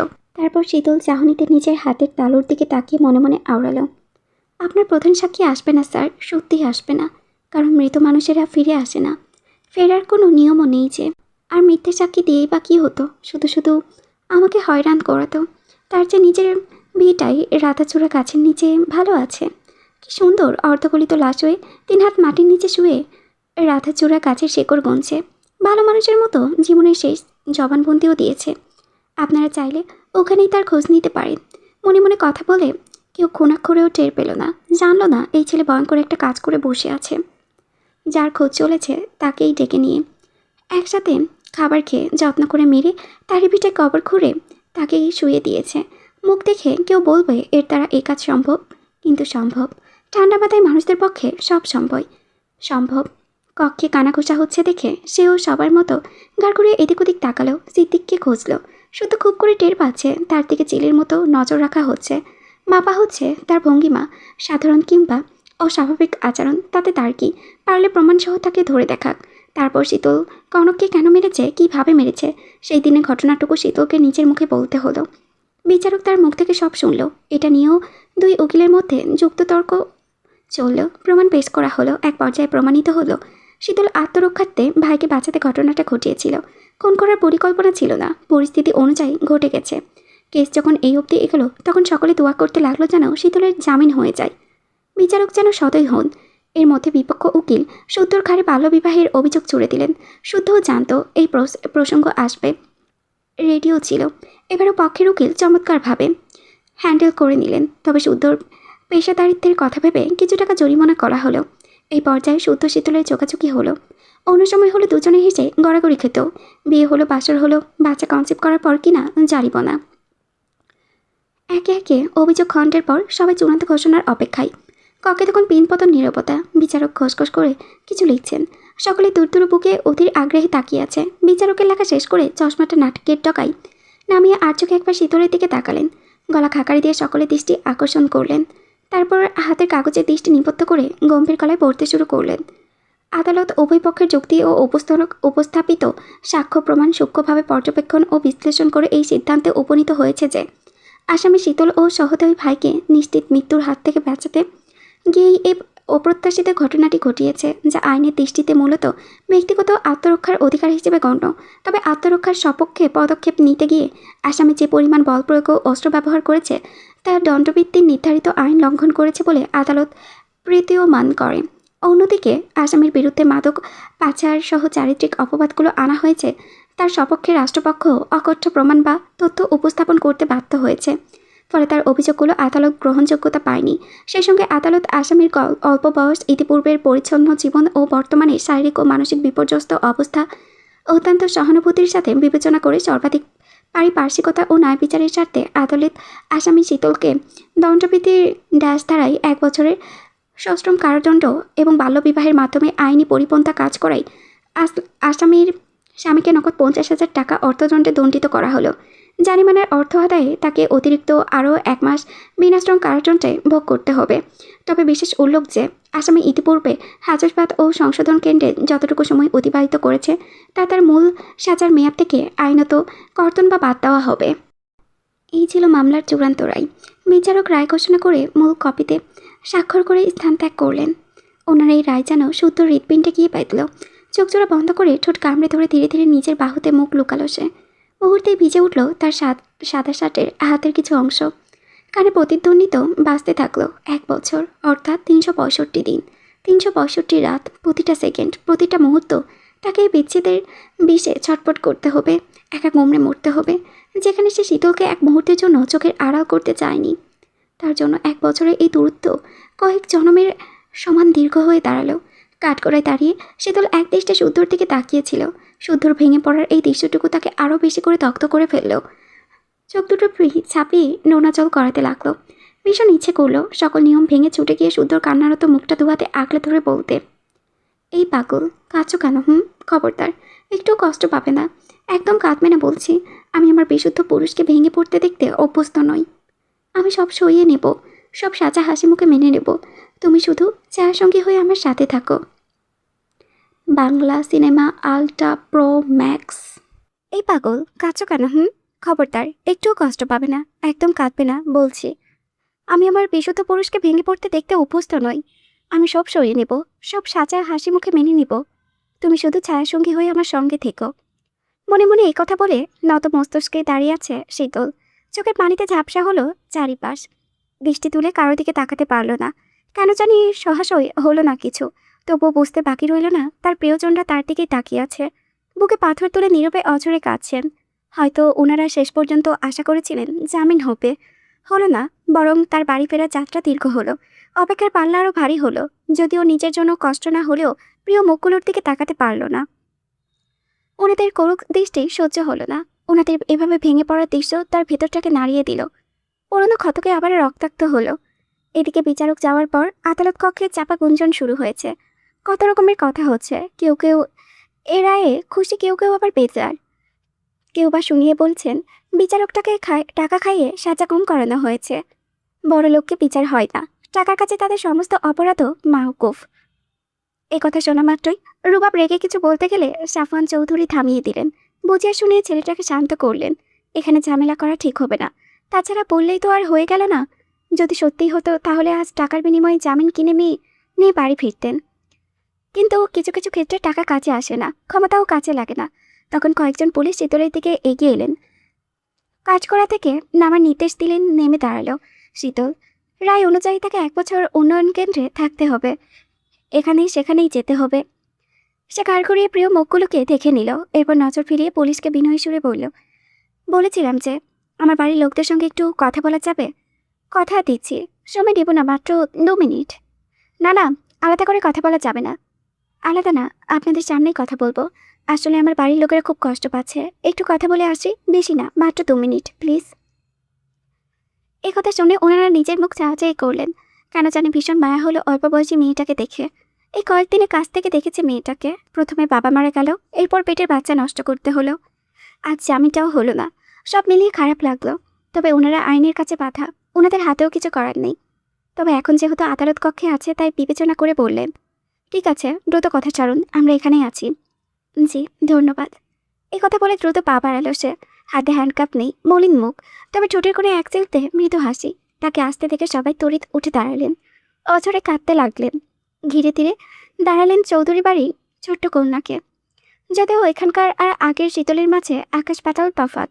আগের শীতল সামান্য ব্যথায় সারা বাড়ি মাথায় তুলত, আর এখনকার শীতল আদালতের রায় শুনেও হাসি মুখে দিব্যি দাঁড়িয়ে আছে। এটাই কি সবচেয়ে বড় পরিবর্তন নয়? একের পর এক যা যাচ্ছে, এখনো মেয়েটার ধৈর্যহারা হয়নি, কাতর হয়ে নুয়ে পড়েনি, বরং নিজেকে শক্ত রাখতে চেষ্টা করেছে যথাসম্ভব। কি নিদারুণ তার অভিনয়! সবাইকে কাঁদতে দেখে সে মৃদুভাবে মাথা নাড়ল। অর্থাৎ কাঁদবে না কেউ? কেন কাঁদবে? কিছুদিনের জেল হয়েছে, ফাঁসি তো আর হয়নি। তার কথা শুনে কেউ জবাব দিতে পারলেন না, শুধু করুণ দৃষ্টিতে তাকিয়ে রইলেন। তখন শীতল সিমিনের 2 হাত আঁকড়ে ধরে হাঁটু কেড়ে বসল। আলতো হয়ে সে মায়ের কোলে মাথা রাখল। আপনা আপনি চোখ জোড়া বুঝে এলো চোখের কান্নিস পেয়ে ঝরঝর করে কয়েক ফোঁটা জল ঝরে গেল। আগে মা বকলে মনে হতো মা ভালোবাসে না, মরে গেলে ভালো হবে, বাড়ির সবাই খুশি হবে। আবদার অনুযায়ী কিছু না পেলে ইচ্ছে করতে যেদিকে দু চোখ যায় সেদিকে যেতে। যারা সামান্য আবদার মেটাতে পারে না তারা কেমন আপনজন।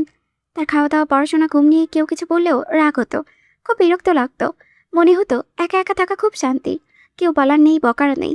কিন্তু কেন্দ্রে থাকাকালীন প্রতিনিয়ত টের পেয়েছে মা কেমন, আপনজন কি। এখন কেন্দ্রে না খেলে কেউ বকে না, না ঘুমালেও কেউ ধমকায় না। চুলে কতদিন হলো তেল দেওয়া হয়নি, কেউ জোর করে তেল দিয়ে চুল বেঁধেও দেয়নি। ভাইদের সঙ্গে ঝগড়া করা হয়নি, কারণে অকারণে তার প্রিয় মানুষটাকে রাগিয়ে দেওয়া হয়নি। আগে যদি করে টের পেত তাকে পরিবার ছাড়া করতে হবে, তাহলে পূর্বের দিনগুলোর প্রতিটি মুহূর্তেও খুব করে উপভোগ করত। কারোর সঙ্গে কখনো মান অভিমান করে সময় নষ্ট করতো না। এই তো যেদিন প্রিয় বাবা মারা গেল সেই দিন রাতে, তার পরদিন সকাল দুপুরে গলাতে কিচ্ছু নামেনি। প্রতিনিয়ত মনে হচ্ছিল তার কলিজাখানা ছিঁড়ে যাচ্ছে, সেও মারা যাবে, বাবাকে ছাড়া থাকতে পারবে না। কিন্তু কই, মরল না, বরং মাঝরাতে খুব করে টের পেল ক্ষুধা কি। মস্তিষ্ক স্মরণ করে দিল বাবার শোকে মনে থাকলেও পেটে যাচ্ছে খাবার, তাকে এক্ষুনি খাবার দাও। অতঃপর চোখের জল ঝরিয়ে পানি দিয়ে ভিজে কোনো মতো একখানা বিস্কুট খেয়েছিল। এছাড়া আর কি করবে?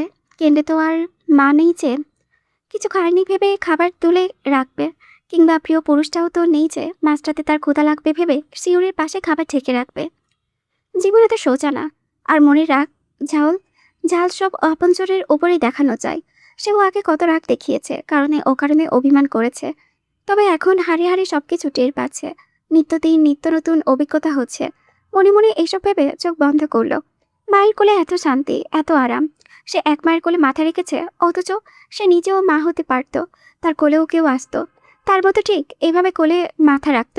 কিন্তু সেই সৌভাগ্যটুকু যে ভাগ্যে নেই। সন্তানের কথা মনে হতেই মায়ের হাত দুটো আরেকটু শক্ত করে চেপে ধরে চুপ করে রইল। তারপর সোজা হয়ে বসে মায়ের চোখের পানি মুছে দিল। কিছুক্ষণ চুপ থেকে বলল, তুমি তো বলতে দিন নাকি পানির মতো, চোখের পলকেই দিন কেটে বছরে থেকে দেখবে। দেখতে দেখতে দিন পেরিয়ে গেছে, এমনই একটা দিন আসবে যেটা হবে আমার মুক্তির দিন। সেই মুক্তিই আমাকে তোমার কোলে ফেরাবে। আমি আবারও ঠিক আগের মতো দিন রাত তোমাকে চালাতে পারবো, ইচ্ছে মতো তোমার কোলে মাথা রাখতে পারবো, ঘুমাতে পারবো। আর একটু ধৈর্য ধরো, আমাদের সব খারাপ দিন একদিন শেষ হবে, আমরা আবার এক হব। আমি ফিরবো, সায়ন ভাইয়া ফিরবে, আপুর পুচকে বাবু সোনা আসবে। ভাবো তো আগামীর দিনগুলোতে আমরা কত ভালো থাকবো, কত সুখে থাকবো। কিন্তু না আম্মু, আবার কাঁদে। আমাকে যেতে হবে, একটু হাসো, হাসি মুখে আমাকে বিদায় দাও দেখি। আবার যেতে হবে শুনে সিমিন হাউমাউ করে কেঁদে উঠলেন। শীতল যত্ন করে আবার ওনার চোখ মুছে দিয়ে ভাঙা ভাঙা স্বরে বলল, আম্মু, ও আম্মু, একটু থামো না। তোমাকে কাঁদতে দেখে গেলে আমি একদমটাও শান্তি পাবো না। তোমার নামে বিচার দেওয়ার মানুষটি নেই দেখে খুব অবাধ্য হচ্ছে। কিন্তু সিমিন জবাব দিতে পারলেন না। শব্দ করে কেঁদে মেয়ের সারা মুখে চুমু দিয়ে বুকে চেপে ধরলেন। বাকিরাও মুখ লুকিয়ে যে যার মতো কাঁদতে লাগলো। স্বর্ণ ছল ছল চোখে মেঝের দিকে তাকিয়ে আছে। তার হাত পা থরথর করে কাঁপছে। সে জন্মের পর থেকে বোধহয় মা বোনকে এতটা অসহায় রূপে দেখেনি। আজকাল নিজেকেও বড্ড বেশি অসহায় লাগে। মা বোনকে কাঁদতে দেখে না চাইতেও স্বর্ণ ডুকরে কেঁদে উঠল। কান্নার শব্দে শীতল মাকে ছেড়ে দ্রুত বোনের কাছে এলো। বোনকে শক্ত করে জড়িয়ে ধরল। তারপর হাঁটু করে বোনের হাতের উঁচু পেটে চুমুইকে বলল, কাঁদিস না আপু, দোহাই লাগে কাঁদিস না। তুই কাঁদলে শান্ত ভাই রেগে যাবে, আমাকে খুব ফুপবে। জানিস তো তার স্বর্ণকমল একটু কাঁদলে কেমন পাগল হয়ে যায় সে। এতটুকু বলে থামলো শীতল। এরপর নিচু সরে আবারও বলল, তোর চোখে মুখে অপরাধবোধের ছাপ কেন? তুই কি নিজেকে দোষী ভাবছিস? এখানে তো তোর দোষ নেই। যা হয়েছে সেটা আমি নিজে নিয়ে আফসোস করিস না। বরং যা হচ্ছে বা হয়েছে আমি মেনে নিয়েছি। পরিবার থেকে দূরে আছি, এই জন্য কষ্ট পাচ্ছি যদিও। এছাড়া কোনো কিছুতেই আমার কষ্ট নেই, বিন্দু পরিমাণ আফসোস নেই।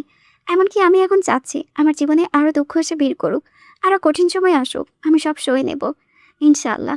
শুধু তার বিনিময়ে আমার ভাই বোনেরা সুখে থাকুক, অনেক ভালো থাকুক। দরকার হলে তাদের ভালোর জন্য আমি আবারও হাতে অস্ত্র তুলে নেব, আবারও খুন করব, আবারও খুনির তকমা গায়ে মাখব। তোর কি মনে হয় একটা খুনের দায়ে তোর বোন নেতিয়ে যাবে, ভেঙে পড়বে? আমার পরিবার যতক্ষণ নিরাপদ আমি ততক্ষণই নীরব। নতুবা ঝড়ের মাঝে আমি আবারও ঝড় তুলব, মিলিয়ে নিস। আমার এই মনোবল কোথা থেকে পেয়েছি জানিস? তোর থেকে। অথচ তুই কিনা এভাবে ভেঙে পড়ছিস। এটা কি হয় বল? মানা চাই? যায় না। দোহাই লাগে আপু, নিজেকে সামলা।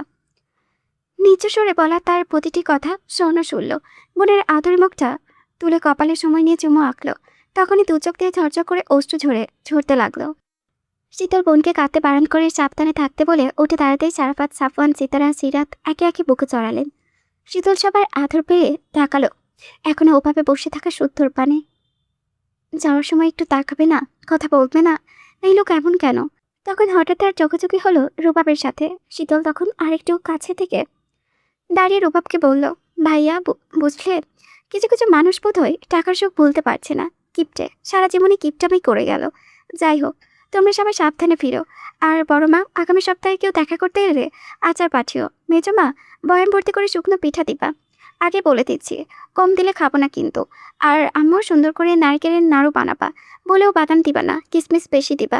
যা যা বললাম সব যেন পাই। এ কথা বলে আরেকবার শুদ্ধর দিকে তাকিয়ে পা বাড়ালো দরজার দিকে। শীতল আদালত কক্ষে ছেড়েছে বুঝে শুদ্ধ মুখ ঘুরে গাড় গড়িয়ে তাকালে দরজার দিকে। দেখল দরজার শীতল এখনো চলচল চোখে ঠোঁটে হাসি এটি তাকিয়ে আছে। চোখাচোখি হলো দুজনে। নীরবে কথা কথা হলো। অতপর শীতল ছোট্ট করে হাসটি বলে দাঁড়ালো না, চলে গেল। যেতে যেতেই বারবার চোখ মুছে আরেকবার তাকালে শুদ্ধর দিকে। আর শুদ্ধ এবারেও তাকে দাঁড়িয়ে দাঁড়িয়ে তার চলে যাওয়া দেখল। বুকের ভাঙন লুকিয়ে সবাইকে বাড়ি ফিরতে বলল। তার নাকি জরুরি কাজ আছে, সেগুলো সেরে ফিরবে। রাতও হতে পারে। অগত্যা জামিন নিয়ে সবার মনে সূক্ষ্ম একটি আশা থাকলেও শূন্য হাতে ফিরতে হলো। চৌধুরীদের একটি গাড়ি বাড়ি পথ ধরলে শুদ্ধ গেলেও পুলিশের গাড়ি পেছনে পেছনে। সে কেন্দ্রের দিকে যাচ্ছে, কেউ জানতেও পারল না। শীতলের এবারও আজ অজানাই রয়ে গেল। তার বিশুদ্ধ পুরুষের ভালোবাসার মাত্রা কতখানি, সে তাকে ঠিক কতটা ভালোবাসতে জানে, আঁকড়ে রাখতে জানে, কতটা চোখে হারায়। জঞ্জাট পেরিয়ে শুদ্ধ গাড়ি নিয়ে সেভাবেই এগোতে থাকলো। যতক্ষণ না পুলিশের গাড়ি উন্নয়ন কেন্দ্রের গেটে ঢুকলো, ততক্ষণ চাতক পাখির নাই তাকিয়ে রইল। তারপর সিটে মাথা এলিয়ে দিয়ে হিসাব করলো। 1 বছর 365 দিনে হয়। 365 দিনে হয় 12 মাস। আর 12 মাসে হয় 8,760 ঘন্টা। আর তারপর 3,15,36,000 সেকেন্ড। দিন, মাস, ঘন্টা এবং সেকেন্ডের হিসাব তার নিজেকে বড্ড অসহায় লাগলো। এক হিসাব বারবার করলো, কিন্তু হিসাব তো কমলই না, বরং লিপিয়ারের জন্য একদিনের হিসাব বাড়ল। ঘড়ি কাটা এখন রাত 8টা ছুঁই। হঠাৎ কালো মেঘে ঢেকে গেছে আকাশ। বইছে ঝড়ো বাতাস। শুরু হয়েছে শুকনো পাতার ঘূর্ণি। শোনা যাচ্ছে মেঘের হাড় কাঁপানো গরু গম্ভীর ডাক। হঠাৎ বড় বড় ফোঁটায় বৃষ্টি নামলো। মুহূর্তের মধ্যে তার রূপ নিল অবিরাম ধারায়। সিতারা, সিমিন দুই যা চুপ করে ড্রয়িং রুমের জানালার সামনে দাঁড়িয়ে আছেন। তাই গ্লাসটা আটকে দিয়ে মূল ফটকের দিকেই তাকিয়ে আছেন। চোখে মুখে চিন্তার ছাপ। বাইরে এত ঝড় বৃষ্টি, অথচ শুদ্ধ এখনো বাড়িতে ফিরেনি। তার কি জরুরি কাজ শেষ হয়নি? এখনো বাড়ি ফেরার সময় হয়নি? ফোনেও কল ঢুকছে না। অসময়ে ভিজে পড়ে এই ছেলে নির্ঘাত জ্বর পাঠাবে, কিন্তু শুনলে তো কিছু বললে গুরুত্ব তো দেবেই না, বরং ফলস্বরূপ এড়িয়ে যাবে। এদিকে এত জোরে মেঘ ডাকছে, ভয়ে অন্তরাত্মা কেঁপে উঠেছে। মেঘের গর্জনে ওনারা জানলার কাছ থেকে সরে সোফায় বসলেন, কিন্তু কারো অস্থিরতা থামল না। দুজনেই সূত্র নাম্বারে কল দিতে থাকলেন। এবারেও কল চুকল না। রূপা বাড়িতেই আছে, সে খোঁজ দিতে পারবে। তার সাথে সূত্রর কথা হয়েছিল কি? হতেও পারে। একথা ভাবে সিমিন দোতলায় রুবাবের রুমে গেল। স্বর্ণের আগে রুমটাতেই রুবাব আছে। উনি দরজায় নক করে সাড়া না পেয়ে রুমে প্রবেশ করলেন, কিন্তু কেউ নেই। ওয়াশরুমের দরজাও বাইরে থেকে আটকানো। এই ছেলে কোথায় গেছে? কখন বের হলো? এই ঝড় বৃষ্টির মধ্যে কেউ বের হয়? এদের নিয়ে আর পারা গেল না। উনি রুবাবকে কল দিয়ে ফোনটা রুমে বেজে উঠল। একজনের ফোনে কল ঢুকছে না তো আরেকজনের ফোনটাই রেখে গেছে। উনি বকতে বকতে ড্রয়িং রুমে এসে সিতারাকে জানালেন। সিমেন বাড়ি ফিরে এতক্ষণ স্বর্ণের কাছে থাকায় রুবাবকে বের হতে দেখেননি। শুদ্ধ নেই, রুবাবও নেই। ছেলে দুটোর খোঁজ করার কথা বলার জন্য সিতারা ছুটলেন সারাফাত চৌধুরীর কাছে, কিন্তু নিজের রুমে ঢুকে অবাক হলেন। খুঁজে দেখলেন সারাফাত চৌধুরীও নেই। কি আশ্চর্য! এরা সবাই কোথায় গেছে? কি এমন কাজ পড়েছে যে বৃষ্টির মধ্যে বেরিয়ে গেল? মাগরিবের নামাজ পড়ে অন্য রুমে কোরআন পড়েছিলেন। বুকের ভেতরে অশান্ত হয়ে আছে দেখে অনেকক্ষণ পড়ছেন, আর পড়তে পড়তে কখন যে 8টা বেজে গেছে খেয়ালই করেননি। সেই মুহূর্তে ড্রয়িং রুমে কেউ না থাকায় কেউ যেতে দেখেননি, কিন্তু কিছু না বলে কোথায় গেছে? আবার কারো কিছু হলো না তো? বিপদ যেভাবে জেঁকে বসেছে, ভয়ে ভয়ে থাকতে হয়। ওদিকে মেঘের তীব্র গর্জনে সামশ্রীজন সিতারাকে চাপড়ে ধরে আছে। মায়ের কোলে মুখ লুকিয়ে আছে বাচ্চা দুটো। না কোথাও যেতে দিচ্ছে আর না সঙ্গে যাচ্ছে। এদিকে ড্রয়িং রুমের জানালাটা কেউ লাগালো নাকি কে জানে। বাইরের অবস্থা দেখে উনি সাফওয়ান চৌধুরীকে বললেন, শুদ্ধ ফিরেছে? না, কল ঢুকছে না। ছেলেটা গেল কোথায়? ওর মানসিক অবস্থা ভালো না, ওকে একা ছাড়া উচিত হয়নি। সাম্যের বাবা, ও কি বারণ শোনার ছেলে? তাছাড়া ওর মনের অবস্থা ভালো না দেখে একা ছেড়েছিলাম। কিন্তু চিন্তা করো না, হয়তো বৃষ্টির কারণে আটকে আছে কোথাও। তাই হবে। তুমি এদের ধরো তো, আমি গিয়ে দেখি বড় ভাবি কি করছে। ভাবির শরীরও খুব একটা ভালো নেই। এদিকে স্বর্ণ বাড়িতে ফিরতেই বমি জমি করে কাইল হয়ে পড়েছে মেয়েটা। আল্লাহ কবে যে আমাদের দিকে মুখ তুলে তাকাবেন, কবে যে সব ঠিকঠাক হবে। জানো, আমার না আর ভালো লাগে না, আর সহ্য করতে পারি না এসব। হচ্ছে কি, ইচ্ছে করে হাওমাও করে কাঁদি। ছেলে মেয়েগুলোকে দেখলে বুকটা ফেটে যায়। ড্রয়িং রুমে গিয়ে দাঁড়ালে চোখে ভেসে আগের কত শত কথা, স্মৃতি। চোখের ঝাপসায় ভাসে শখ এক কোণে বসে বই পড়ছে। শাওন রুবাব কিছু নিয়ে হাসছে। শুদ্ধ চালাকাট নিয়ে শীতলকে মারতে তেড়েছে। শ্যামসিজন শাহাদত ভাইয়ের সঙ্গে কোথাও যাওয়ার বায়না ধরেছে।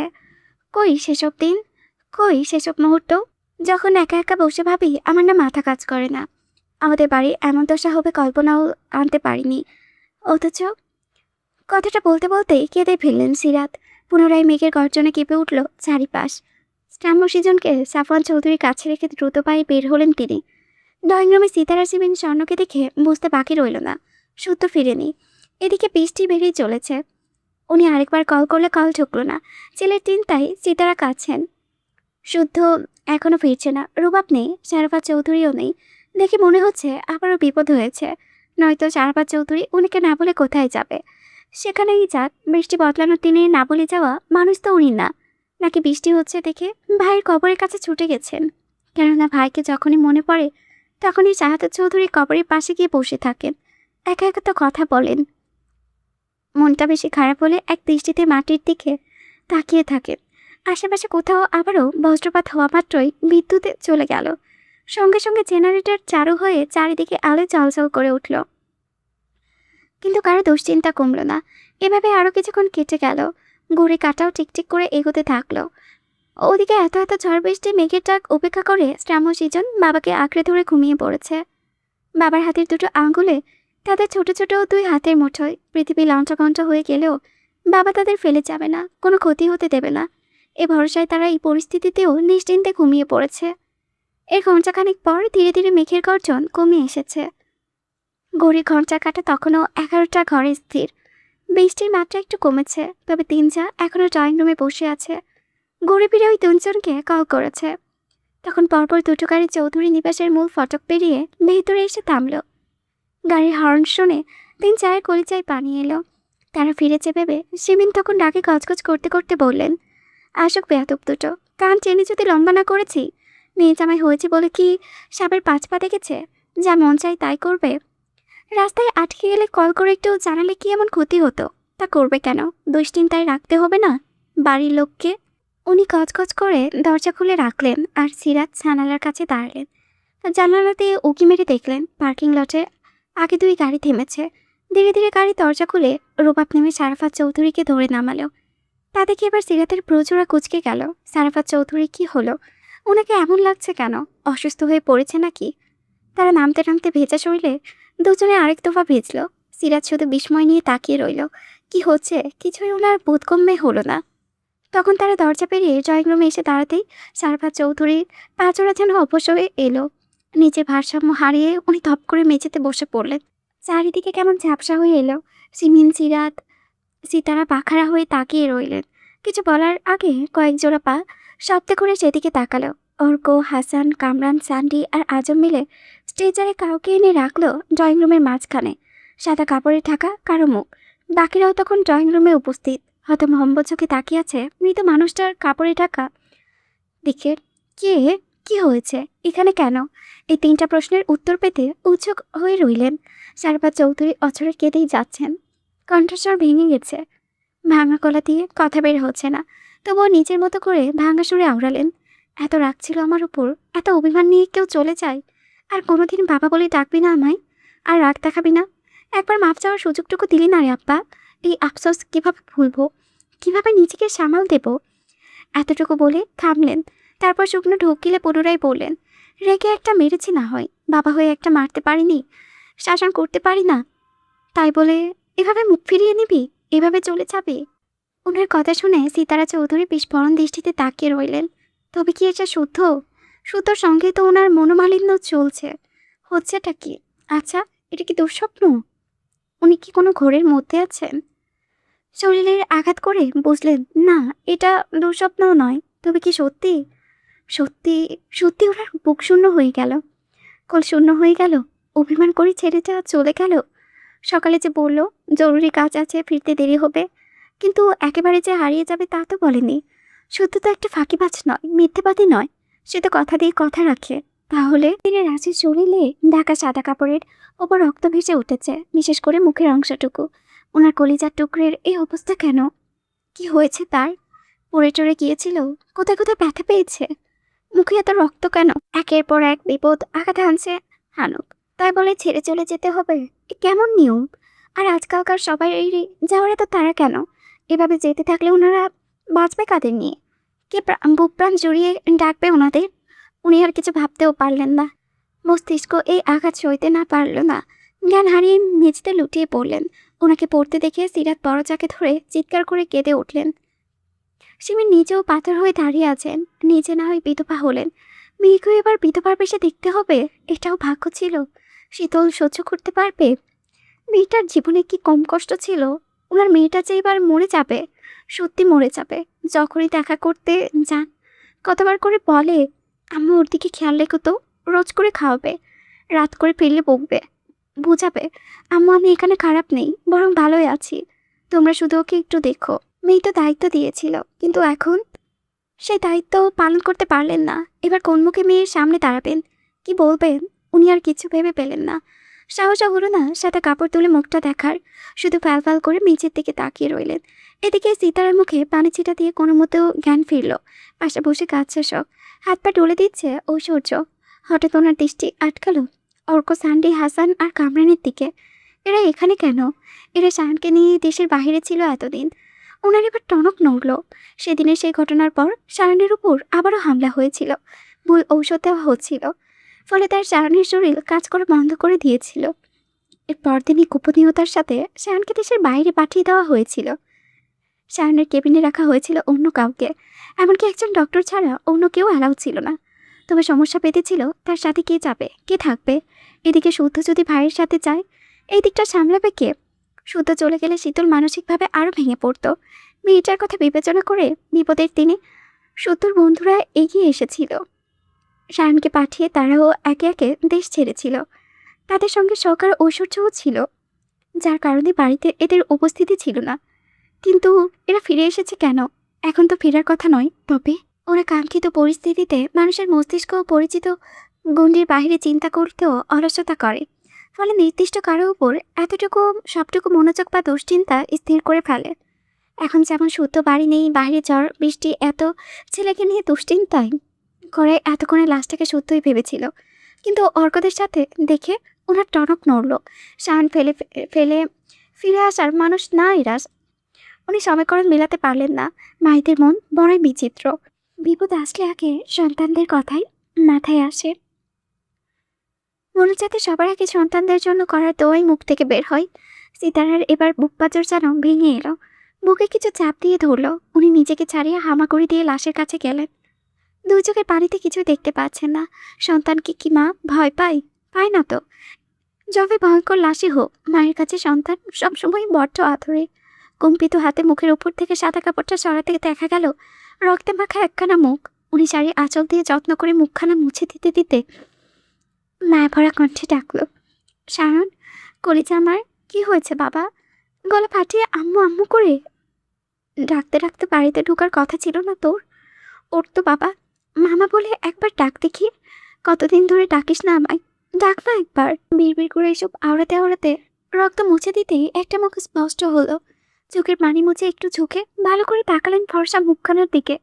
চিনতে পেরে এবার হতভম্ব হয়ে তাকালেন শারফাত চৌধুরীর দিকে। শারফাত চৌধুরী ওনার দিকে তাকিয়েছিলেন। সিতারা চৌধুরী হাত থেমে গেলেও চোখের পানি বাদ মানেনি। মৃত মানুষটার মুখের উপরেই এখনো টপটপ করে পড়ছে ওনার চোখের পানি। ওনাকে থমকে যেতে দেখে শারফাত চৌধুরী এবার বললেন, থামলে যে কাঁদো সিতারা, আরেকটু কাঁদো। আবার ছেলের মুখটা আরেকটু ছুঁয়ে দাও। তোমার আঁচল দিয়ে ওর রক্তটুকু মুছে দাও। রক্ত পাপ থাকে না সিতারা, হাত সরিও না। ওর কপালে আরেকবার হাত রাখো। ভয় নেই, এবার কারো ক্ষতি করতে আসেনি, এসেছে চিরতরে মুক্তি দিতে। ইয়াসির। কথা বলে উনি শব্দ করে কেঁদে ফেললেন। ওনার কান্নার শব্দে ভারী হয়ে উঠল ড্রয়িং রুম। সিতারা, সিমিন, সাফওয়ান চৌধুরী এখনো মুখটা দেখেনি। দেখে ছুটে আসতেই ওনারা এবার থমকে দাঁড়িয়ে গেল, বিস্ময় নিয়ে চেনা তবে ভীষণ অপ্রিয় মুখটার দিকে তাকিয়ে রইলেন। কারণ এখানে শুদ্ধ সায়ন নয়, শুয়ে আছে শারফাত চৌধুরীর আরেকটা অবাধ্য ছেলে, ইয়াসির খাঁ। ভাই, মানে মানুষকে কতটা ট্রমাটাইজ করতে হলে লেখিকা পর্বের পর এরকম করে একটা ইমোশনাল পর্ব দেয়। একটা ভয়েস ওভার করতে গেলে কতবার থামতে হইতেছে, কতটা কষ্টে কান্না গলার মধ্যে আটকে রেখে কথা বলতে হইতেছে। ভাই, এতটা কষ্ট মনে হচ্ছে আমি এখন হাউমাউ করে জোরে জোরে চিৎকার করে কান্নাকাটি করি।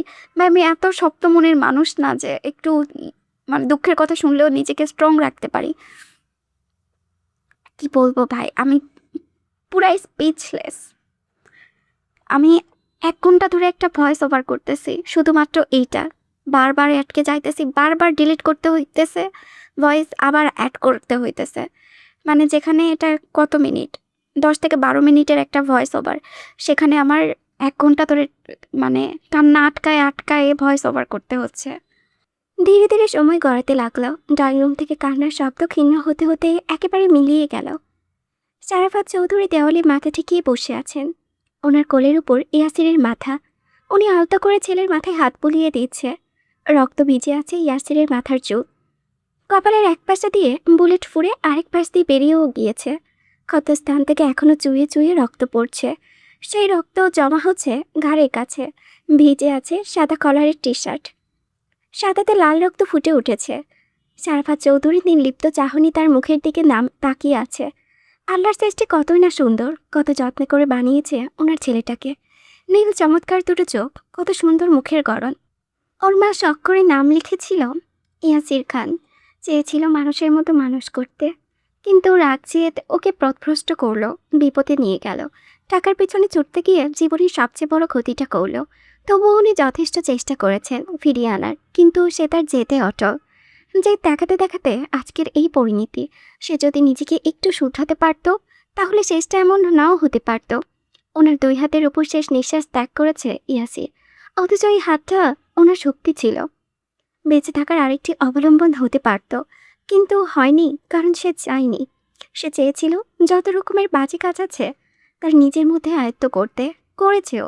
তবে আগের তুলনায় অনেকটা শুধরে গেছে, অনেক পরিবর্তন এনেছে নিজের মধ্যে। টাকার জন্য তৈরি করা সাম্রাজ্য নিজেই ধ্বংস করেছে, কিন্তু পারেনি শীতলের মায়া ত্যাগ করতে। আগে সে বিদেশি ব্র্যান্ডের মদ পান করলেও অন্য নেশাভান করতো না, করলেও সীমিত, কিন্তু ইদানিং সেটার মাত্রা 4 গুণ বাড়িয়েছে। যেমন এখন তার হাতে অসংখ্য সূচ ফোটানোর দাগ ফুটে উঠেছে, সেই দাগে একটি লেখাও ফুটে উঠেছে, কেউ আমারে চাইল না। এটা দিয়ে এটা কিছু দিয়ে পুড়িয়ে লিখেছে। পুরা দাগটা আরও দগদগে হয়ে উঠেছে। এটা যে ইচ্ছে করে করেছে বুঝতে বাকি রইল না। ছেলেটা আজকাল নিজেকে কষ্ট দিতে উঠে পড়ে লেগেছে। এদিকে শান্তি পায় কে জানে। এটা বোধহয় ওনার উপরে রেগে করেছে, কারণ উনি জানেন ইয়াসির ওনার উপর বড্ড বেশি অভিমান করেছে। মেরেছেন বিধায় অভিমানের মাত্রা বোধহয় একটু বেশিই ছিল। কিন্তু কি করবেন উনি, কি করার আছে? একবার শুদ্ধর বিরুদ্ধে গিয়ে শীতলের সঙ্গে দেখা করিয়েছিলেন, যার কারণে শুদ্ধর সঙ্গে মনোমালিন্য হয়েছে। এখনও শুদ্ধ ওনার সাথে ঠিকভাবে কথা বলে না, ডাকেও না। অথচ ইয়াসিরের কথা, সে আবারও শীতলের সঙ্গে দেখা করবে। যদি না নিয়ে যায় তবে পুলিশের কাছে ধরা দেবে। একদিকে শুদ্ধ, আরেকদিকে ইয়াসির। কোন দিকে যাবেন উনি? যেদিকে যান ছেলেরা ওনাকে ভুল বোঝে। যে নিয়ে যেতে রাজি না হওয়াতে সে কী রাগ। পরে দিশেহারা হয়ে শুদ্ধকে বলেছিল যেন শেষবারের মতো অনুমতি দেয়, কিংবা শুদ্ধ তাও দেয়নি, বরং স্পষ্টভাবে জানিয়েছিল দৌড়ে বেঁধে ইয়াসিরের বিয়ে করিয়ে দেন। দায়িত্ব ঘাড়ে পড়লে শুধরে যেতে পারে, নতুবা এইভাবে চলতে থাকলে না নিজে ভালো থাকবে আর না তাদেরকে ভালো থাকতে দেবে। এছাড়াও যা করে বেড়াতে তাতে তাদের বিপদ বাড়বে বই কমে না। চৌধুরী বাড়ি যে ক্ষতি করেছে ভাইটাকে বুকে টানাও সম্ভব নয়, না কখনো একজোট কেউ করবে। শুধু আগেই বলেছে উনি নাকি ইয়াসিরকে নিজের কাছে রাখতে পারেন, এতে তার আপত্তি নেই। তবে সে আর শীতল এক বাড়িতে থাকবে না, থাকা সম্ভব না।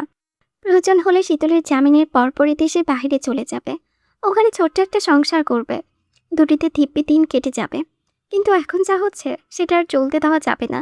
না মানে না, ইদানিং তার ধৈর্য কমে এসেছে। ধৈর্যের বাঁধ ভেঙে গেলে কে কার সেটা দেখবে না, মানবে না সম্পর্কের ধার। ঠিক এভাবেই শেষবার ওয়ার্নিংও দিয়েছিল। উনিও সিদ্ধান্ত নিয়েছিলেন ইয়াসিরকে জোর করে হলেও বিয়ে করাবেন, শেষ চেষ্টা করবেন। দু একটা মেয়েও দেখেছেন, কিন্তু ইয়াসিরের একই কথা, বিয়ে করবে না। আর না শীতলকে ভাইয়ের বউ হিসেবে কখনো মানতে পারবে। কতবার বোঝানোর পরেও শোনেনি, বরং পুনরায় আবদার রেখে পুনরায় শীতলের সাথে দেখা করতে যাবে। তার এই জেদের কারণে উনি সেদিন ইয়াসিরকে থাপ্পড়ও মেরেছিলেন, চিৎকার করে বলেছিলেন তোমার জন্য আমাকে আর কত হেনস্থা হতে হবে, আর কত জ্বালাবে আমায়। তোমার কারণে আমার ছেলেটাও আমার সাথে কথা বলে না, সীতারা মুখ ফিরিয়ে রাখে। কবে নিচে ভালোটা বুঝবে ইয়াসির, কবে একটু শান্তি দেবে আমায়? দোহাই লাগে, এবার মুক্তি দাও, বিয়েটা করে নিজের জীবনটা গুছিয়ে নাও। এভাবে বাঁচা যায় না, এটাকে বাঁচা বলে না। থাপ্পড় খেয়ে একটা কথাও বলেনি সেদিন। তারপর ফোন করলে ধরে না, কথা বলে না, নিজেকে একেবারে ভ্রমবন্দি করে ফেলেছিল। পুলিশ কিভাবে যেন তার এই ঠিকানা পেয়েছিল, পরে কত কদরত করে পালিয়ে বেঁচেছিল। সেই সঙ্গে আরেক দফা ভেঙে চুরে গিয়েছিল, বাঁচার আশাও ছেড়ে দিয়েছিল। কয়েকদিন যাবৎ একটা নেশা করেছে, কোনোভাবে তাকে থামানো যাচ্ছিল না। সহকারী থামাতে গেলে তাকেও মেরে বাসা থেকে বের করে দিয়েছিল। নেশার চটে নাক মুখ দিয়ে গলগলিয়ে রক্ত আসতো। বিগত দিনগুলো এভাবে কাটলেও আজ সারাদিন নাকি শান্ত ছিল। শীতলের রায় শোনার পরে উন্মাদ হয়ে গিয়েছিল। রুমে যা ছিল ভেঙে চুরমার করেছে, শক্ত দেওয়ালে মাথা বাড়ি দেওয়ায় মাথা ফেটে একাকার অবস্থা। পরে সহকারী ছেলেটা সামলাতে না পেরে ওনাকে কল করেছিল। উনি এসে দেখেন নেশা করে মেঝেতে পড়ে আছে, দেহে যেন প্রাণ নেই। মেঝেতে অসংখ্য নেশাদ্রব্য, অসংখ্য সিরিজ ছড়িয়ে ছিটিয়ে আছে। রুমে তাজা রক্তের গন্ধ, কিন্তু রক্ত এলো কোথা থেকে? রক্তের উৎস খুঁজতে দেখতে পেল ইয়াসিরের হাতের মাংস থেতলে বুলেট কেটে গেছে। উনি ধরতে গেলে ছিটকে সরে গেল ছেলেটা। ওনার হাতে থেকে দুহাত সরে সরে বসল। শারফাত চৌধুরী টুলতে টুলতে তাকে ইয়াসিরকে বললেন কেন নিজের জীবনটা ধ্বংস করছো? কি মজা পাচ্ছ এতে? আর কত নিজে ক্ষতি করবে? আমার কথা শোনো, জীবনটাকে একটা সুযোগ দাও। আমি কথা দিচ্ছি শীতলের থেকে ভালো মেয়ে এনে দেবো, আরও সুন্দরী সংসারে মেয়ে এনে দেবো। লাগবে না, ওই নাক পোচা চঞ্চল মেয়েটা আমার মনে শেষ পেরেক ঢুকে দিয়েছে। এখন বিশ্ব সুন্দরী কেউ আর মনে ধরবে না। তাছাড়া যে সুখ নিজের হাতে নষ্ট করেছি, সেই সুখের আফসোস করে লাভ নেই। এই কথা বলে মৃদু হেসে সিলিংয়ের দিকে তাকিয়ে রইল। তার নীল চোখের কোনা বেয়ে ঝরে যাচ্ছে নোনা জল। আচ্ছা, সে কি আফসোস করছে? অনুতাপে ডুবছে? নতুবা তার চোখে জল কেন? হাত থেকে তখনও রক্ত ঝরছে। উনি আবারও ধরতে গেলে হাত সরিয়ে নিলেন। নেশার চোটে খুব একটা ব্যথা উপলব্ধি করতে পারছে না। বুলেট বের করা দরকার। থাকুক না, বের করতেই হবে এমন কোনো কথা নেই। সারাফাত চৌধুরী কাণ্ডে বাঁকারা হয়ে তাকিয়ে আছেন। তখন ওনাকে আরেকটু পা অবাক করে দিয়ে ইয়াসির হাতের কাছে তার পিস্তল তুলে কপালের বামে ঢুকে দিলেন। সারাফাত চৌধুরী একটু শব্দ করার আগে তার কপাল ফুঁড়ে একটা বুলেট গেঁথে গেল। বুকে জমা কথাটুকু বুকেই রইল, আর উচ্চারণ করা হলো না। বলা হলো না, আমি আমার মৃত্যু দেখতে পাচ্ছি বাবা। আমার দুঃখ পোড়ানোর আগে আমি ফুরিয়ে যাচ্ছি। জানো বাবা, আমার মৃত্যুর সংবাদে কেউ হাসবে, কেউ খুশি হবে, কেউ হাসি মুখে বলবে আপদ বিদায়। অথচ আমি খুব করে চাই কেউ আমার মৃত্যুর সংবাদে কেউ কাঁদুক। আমার চাওয়াটুকু কি অনেক বেশি দুর্লভ বাবা? আমার জন্য একটু কাঁদা চায় না? পুরো ঘটনা এত দ্রুত ঘটল, উনি ফ্যালফ্যাল করে তাকিয়ে রইলেন। বাধা দেওয়া বারণ করার আগেই ভয়ঙ্কর কিছু ঘটে গেছে। যখন বুঝলেন দ্রুত ইয়াসিরকে বুকে জড়িয়ে নিলেন, বিলাপ করতে লাগলেন। ইয়াসির ততক্ষণে একেবারে থমকে গেছে। নিভু নিভু চোখে দেখছে বাবা না টাকা মানুষটার আর্তনাদ। মানুষটা তার জন্য ভালো থাকতে পারছে না। শুধু তার কারণেই এত ঝামেলা। না ছাড়তে পারে, না দায়িত্ব এড়াতে পারে। অবশেষে মুক্তি, চিরমুক্তি। এই মুক্তিতে এবার অন্তত ভালো থাক, সুখে থাক। ইয়াসির যখন থমকে গেল, তখন সারাফাত চৌধুরী চিৎকার করে সহকারীকে ডাকলো। সে ছুটে আসতেই দুজন মিলে কোনো মতো গাড়িতে উঠালো। বাহিরে তখনও ঝড় বৃষ্টি, তবুও তোয়াক্কা না করে ফুল স্পিডে গাড়ি চালাতে গিয়ে আরেকটা গাড়ি মুখোমুখি হয়ে গেল। সে গাড়ির পেছনে ছিল অর্কদের গাড়ি। পরিচিত গাড়ি দেখে রুবাব খেয়াল করে দেখে এটা সারাফাত চৌধুরীর গাড়ি। এরপর ইয়াসিরের নার্ভ চেক করে নাবোধক মাথা নড়ায় শখ। সারাফাত চৌধুরী বারবার দেখতে বলেন, কিন্তু বারবার দেখলে কি আর মৃত্যু মানুষ জীবিত হয়? হয় না। অতঃপর তাকে আনা হয় চৌধুরী নিবাসে। এরপরে ঘটনাটুকু তো সবারই জানা। কিন্তু কেউ এটা জানল না ইয়াসির আসলে কেন এটা করলো, কেন ভুল সিদ্ধান্ত নিল। আসলে সে আজ এটাও জেনেছে শীতলের 1 বছর সাজার পেছনে সেও সূক্ষ্মভাবে দায়ী, যেটা তার পক্ষে মানা সম্ভব ছিল না। রাত বেড়েছে নিজ নিয়মে, বৃষ্টিও থেমেছে। এর কিছুক্ষণ পর ভিজে পড়ে সুতসায়ন একসাথে বাড়ি ফিরল। এতক্ষণ কোথায় ছিল, কেনই বা ছিল জিজ্ঞাসা করার মতো অবস্থা নেই কেন? তাদের দৃষ্টি বাবার দিকে নিবদ্ধ। ওই ভঙ্গুর মানুষটা যেন অচেনা, দেখেনিও কখনো। ছেলেহারা বাবাদের অবস্থা বুঝি এমনই হয়?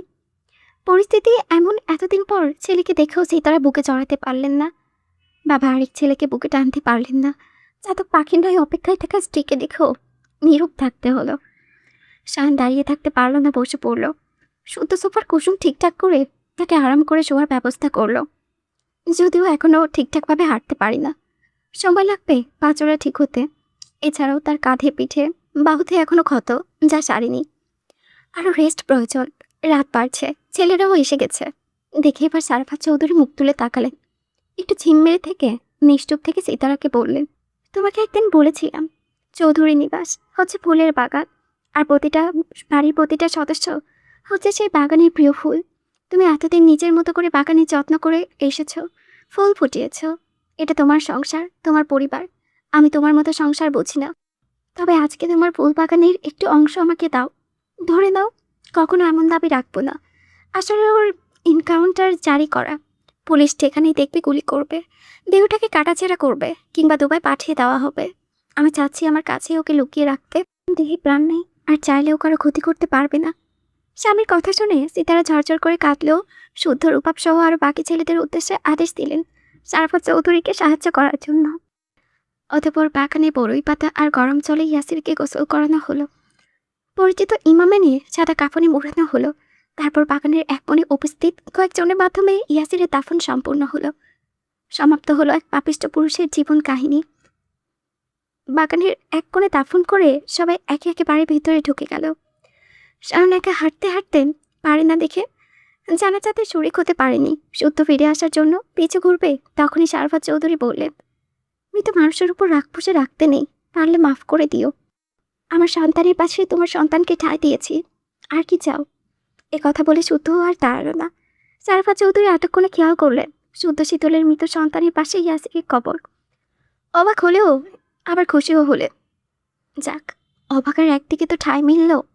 বিভীষিকাময় দীর্ঘ এক রাতের অবসান ঘটিয়ে প্রকৃতিতে নতুন ভোরের সূচনা হলো। পূর্বাকাশ চাল্লা সূর্যের নরম আলো, কলরবে মেতে উঠল চড়ুই পাখির দল। মনের সুখে টালে টালে নিচে নিচে উড়ে ঘুরে বেড়াতে লাগলো। আকাশে ভাসছে পঞ্চ পঞ্চ মেঘমালা। বইছে মৃদুমন্দ বাতাস। রাতের বৃষ্টিতে ভিজে আছে বাগানের মাটি। কোথাও কোথাও জমেছে বৃষ্টির জল। গাছের পাতাগুলোকে সজীব লাগছে, যেন তাদের সকল ক্লান্তি গ্লানি ধুয়ে মুছে গেছে, পেয়েছে নতুন একটা জীবন। ফজরে আজানের পর চৌধুরী বাড়ির সদস্যদের চোখে ঘুম নেমেছে। কামরান, হাসান, সান্ডি, আজম, অর্ক চৌধুরী নিবাসেই থেকে গেছে। ছেলেগুলো দেশে ফিরে এক ঘন্টাও বিশ্রাম নিতে পারেনি। পরিস্থিতি এমন যে খাওয়ার কথা বলতেও মাথায় আসেনি। এভাবে আরও কিছুক্ষণ সময় করালো। রোদের তাপ বাড়ল। দৈনন্দিন রুটিন অনুযায়ী শহরবাসী লেগে পড়েছে যার যার কর্মে। ঘড়ির কাঁটাও টিকটিক করে চলতে চলতে ঘন্টার ঘরে ফিরে স্থির হলো। বাড়িতে যখন সকাল 7:30, তখন হঠাৎ সিতারা ঘুম ভেঙে গেল। উনি ধীরে ধীরে চোখ মেলে দেখলেন ড্রয়িং রুমের মেঝেতে বসে আছেন। ওনার কোলের উপরে শাহান ঘুমিয়ে আছে। শাহানের বাম পায়ের কাছে কখন যে এসে শুয়েছে রুবাব, স্বর্ণ, শখ আর ঐশ্বর্য। গতরাতে কেউই রুমে গিয়ে ঘুমায়নি, সবকটা ড্রয়িং রুমে বসেছিল। বসে থাকতে থাকতে ক্লান্তি চোখ ঘুম নেমে এসেছে। ঘুমের চোটে যে যেখানে পেরেছে শরীর এলিয়ে দিয়েছে। সবার দিকে নজর ঘোরাতেই সূত্রর সঙ্গে একবার চোখাচোখি হলো।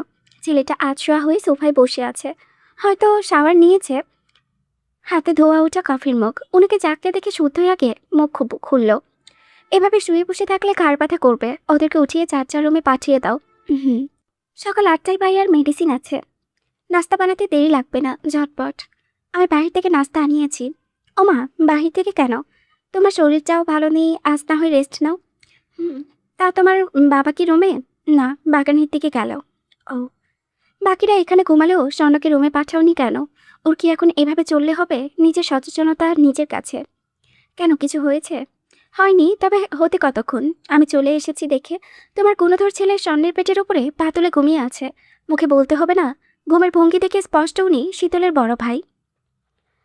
অনেকদিন পর সত্যকে এভাবে কথা বলতে দেখে সীতারা মৃদু হাসলেন। চোখ ঘুরিয়ে সবকটার দিকে ছলছল চোখে তাকিয়ে রইলেন। এর মাথায় হাত বুলিয়ে ছেলের কপাল বরাবর চুমু খেলেন। ওনার চোখের পানি শায়ানের মুখের উপরে পড়তেই শায়ান চোখ মেলে তাকালো। ঘুম ঘুম কণ্ঠে কিছু একটা বলে আবার ঘুমিয়ে পড়ল। কিন্তু সীতারা ঠেলে ঠুলে সবকটাকে ডেকে যার যার রুমে পাঠিয়ে দিলেন। এভাবে শুলে ঘাড় ব্যথা করবে।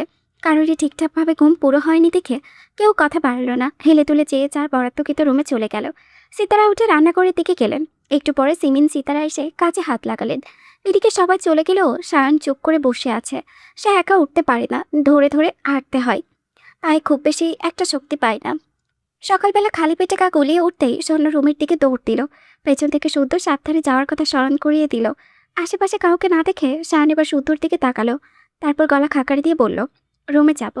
সিঁড়ি দিয়ে উঠে হাতের বাম পাশের রুম। নিয়ে চল। পারবো না। ভারী বেয়াদব হয়েছিস তো। ধন্যবাদ। শুদ্ধকে তাড়ামি করতে দেখে শায়ান ভ্রুকুটি করে তাকিয়ে রইল। বুঝলো কোনো কারণে রেগে আছে তার উপরে। তাই গলার স্বর নরম করে বলল, বড় ভাইকে সাহায্য করলে জীবনে সফলতা আছে। আমার জীবনে সফলতা, বিফলতা, কঠোরতা, মধুরতা সব আছে, আর লাগবে না। শায়ান নিজেও জানে শুদ্ধের সাথে তর্কে পারবে না, তাই অন্য চাল খাটল। বেশ মায়া মায়া সুরে বলল, ছোটবেলায় তুই আমার আইসক্রিম খেয়ে নিতি, তবুও কখনো তোকে কিচ্ছু বলিনি। তাহলে আজ বলছো কেন? বলছি বলছি কারণ সেদিনে আইসক্রিমের বিনিময়ে আজকে কিছু চাই। সরি, খুচরো টাকা নেই, পাশের বাড়ি দেখুন। টাকার কথা শুনে শায়ান হাতের কাছে থাকা কুসুমটা ছুঁড়ে মারল। শুদ্ধও সেটা চমৎকারভাবে ক্যাচ করে ফেলল। তখন শায়ান ওর কনিষ্ঠ আঙ্গুল উঁচিয়ে দেখালো, অর্থাৎ ওয়াশরুমে যাবে। তবুও উঠল না শুদ্ধ, তারামি করে বসে রইল। তখন শায়ান অসহায় দৃষ্টিতে তাকিয়ে জানালো শুদ্ধর কথাই রাজি। এবার শুধু এগিয়ে এসে শায়ানকে দাঁড় করিয়ে পেছন ঘুরে দাঁড়ালো। তখন শায়ান বলল, আমি কি বাচ্চা নাকি ব্যথা পাবি? ভাইয়ের কাছে ভাইকে ভারী লাগে নাকি? কই, জানতাম না তো। এই কথা শুনে শায়ান হাসলো। তার চোখ জোড়ায় খুশিটা নৃত্য করে উঠল। লাফ মেরে শুদ্ধর পিঠে উঠতে গিয়েও ব্যথা তোর শব্দ করে উঠল। মাকে ছটপট করতে দেখে শুদ্ধ বিরক্তি নিয়ে একবার তাকিয়ে সিঁড়ি বেয়ে ওপরে উঠতে লাগলো। শায়ান তাকেও পিঠে করে কত ঘুরিয়েছে। বড় হয়ে সে কতবার পিঠে উঠেছে। এমনও হয়েছে শুদ্ধ দাঁড়িয়ে আছে, শায়ান কোথা থেকে দৌড়ে এসে পিঠে উঠেছে। শুদ্ধ কখনো তার সামলাতে পেরেছে, বা কখনো দুজন হুড়মুড় করে পড়েছে। আহা, কি সুন্দর ছিল সেসব দিন।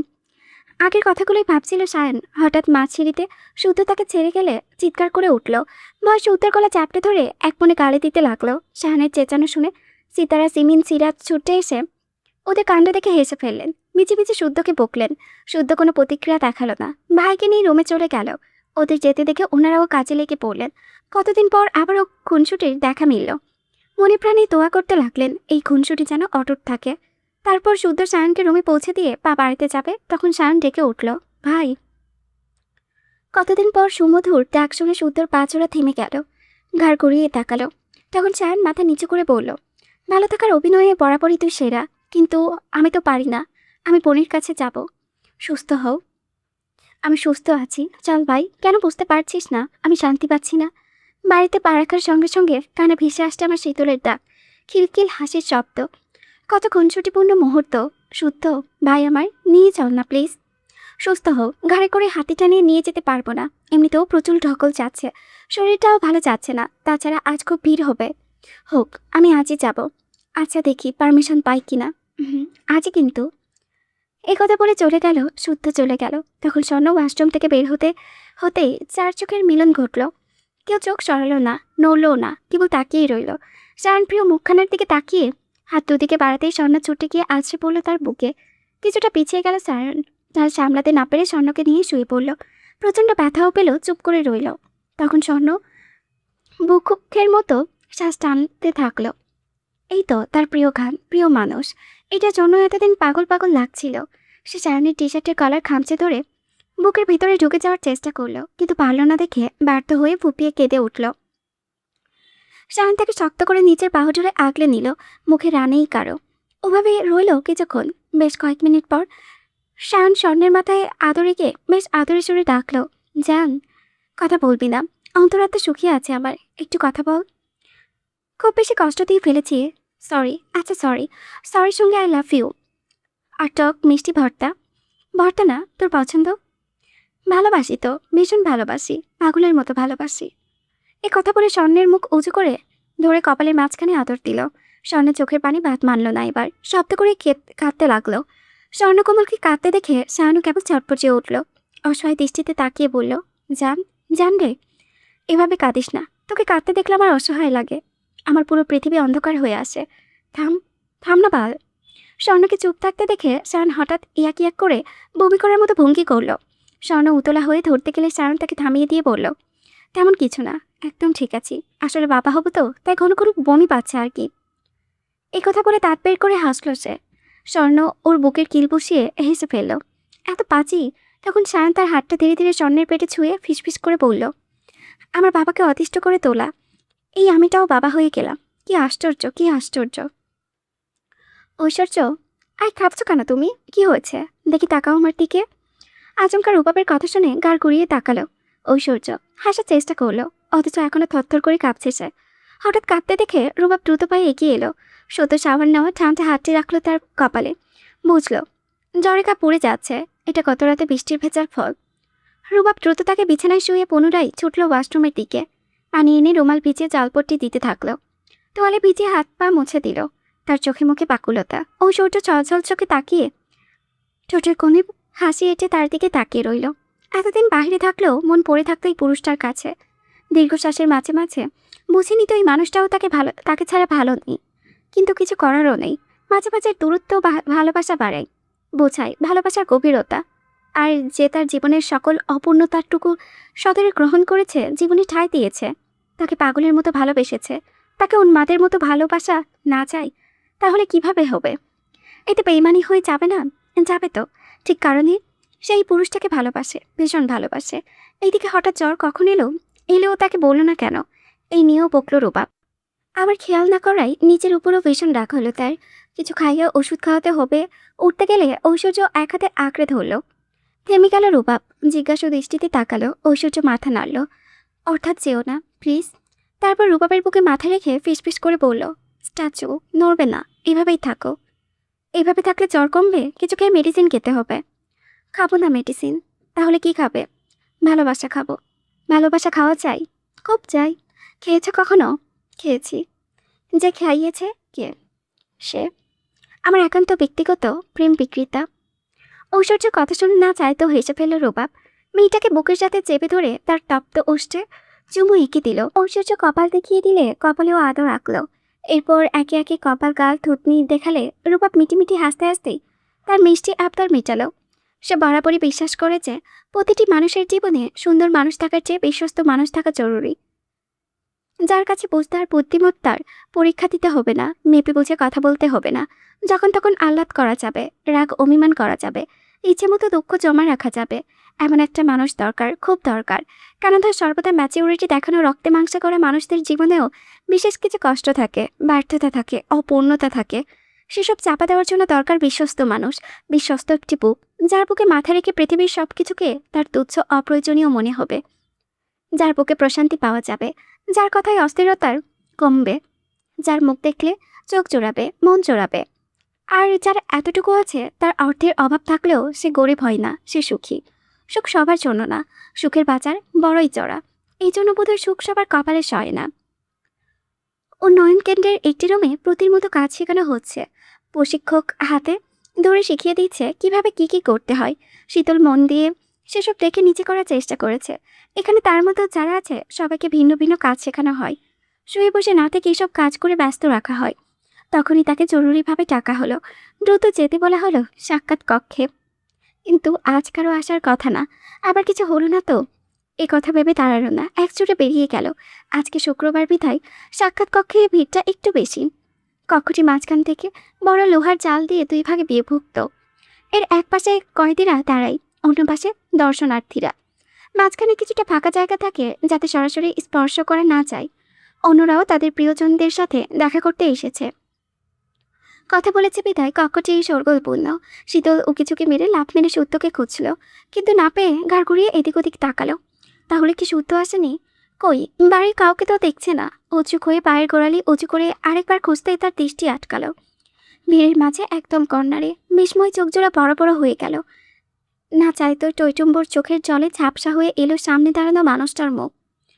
ঠোঁটে ফুটল মিষ্টি হাসি। মানুষটাকে দেখা মাত্রই সেদিকে ছুটে গেল, ধরার চেষ্টা করলো। কান্নারত কণ্ঠে চঞ্চল হয়ে চেঁচিয়ে বলতে লাগলো, ভাইয়া, ভাইয়া এসেছো? এই যে এদিকে, আমি দেখতে পাচ্ছ আমাকে? যদিও বা এই পর্বের নামটা হওয়ার কথা ছিল 65, কারণ আমার আগের চ্যানেলের গল্প হিসেবে এটা 65 নাম্বার পর্ব হওয়ার কথা। বাট আমি ওই চ্যানেলের সমস্ত গল্প এই চ্যানেলে 3 ঘন্টা 4 ঘন্টা দিয়ে দিয়ে এখানে এখন আপাতত নাম হইতেছে কত, এটা 9 নাম্বার আর কি। সো আমাকে একটু প্লিজ সাপোর্ট করেন। আপনাদের সামনে গল্প গেলে আপনারা দেখেন বা না দেখে থাকেন আমি জানি না, বাট একটু লাইক কমেন্ট করেন। কারণ যেখানে আমার এই গল্প ছাড়ার পর 4000 5000 ভিউ হয়, সেই 4000 5000 মানুষটা এখন আমার এই গল্পটা পাবে না, যেহেতু আমার এই চ্যানেলের রিচ নাই, কিছু নাই, মানুষের কাছে পৌঁছাবে না। সো আশা রাখবো আপনারা সবাই একটু সাপোর্ট করবেন। আর মানে আমাকে কেউ এই প্রশ্নটা একটু জিজ্ঞেস করা কম করবেন যে আপু কমেন্টে রিপ্লাই কেন দিচ্ছেন না। অ্যাকচুয়ালি আমি মেন্টালি এতটা ভেঙে পড়েছি যে আমি মেন্টালি অসুস্থ, আমি ফিজিক্যালি অসুস্থ। সো একটু সদয় হন আমার প্রতি, এটা আমার সবার কাছ থেকে চাওয়া আর কি।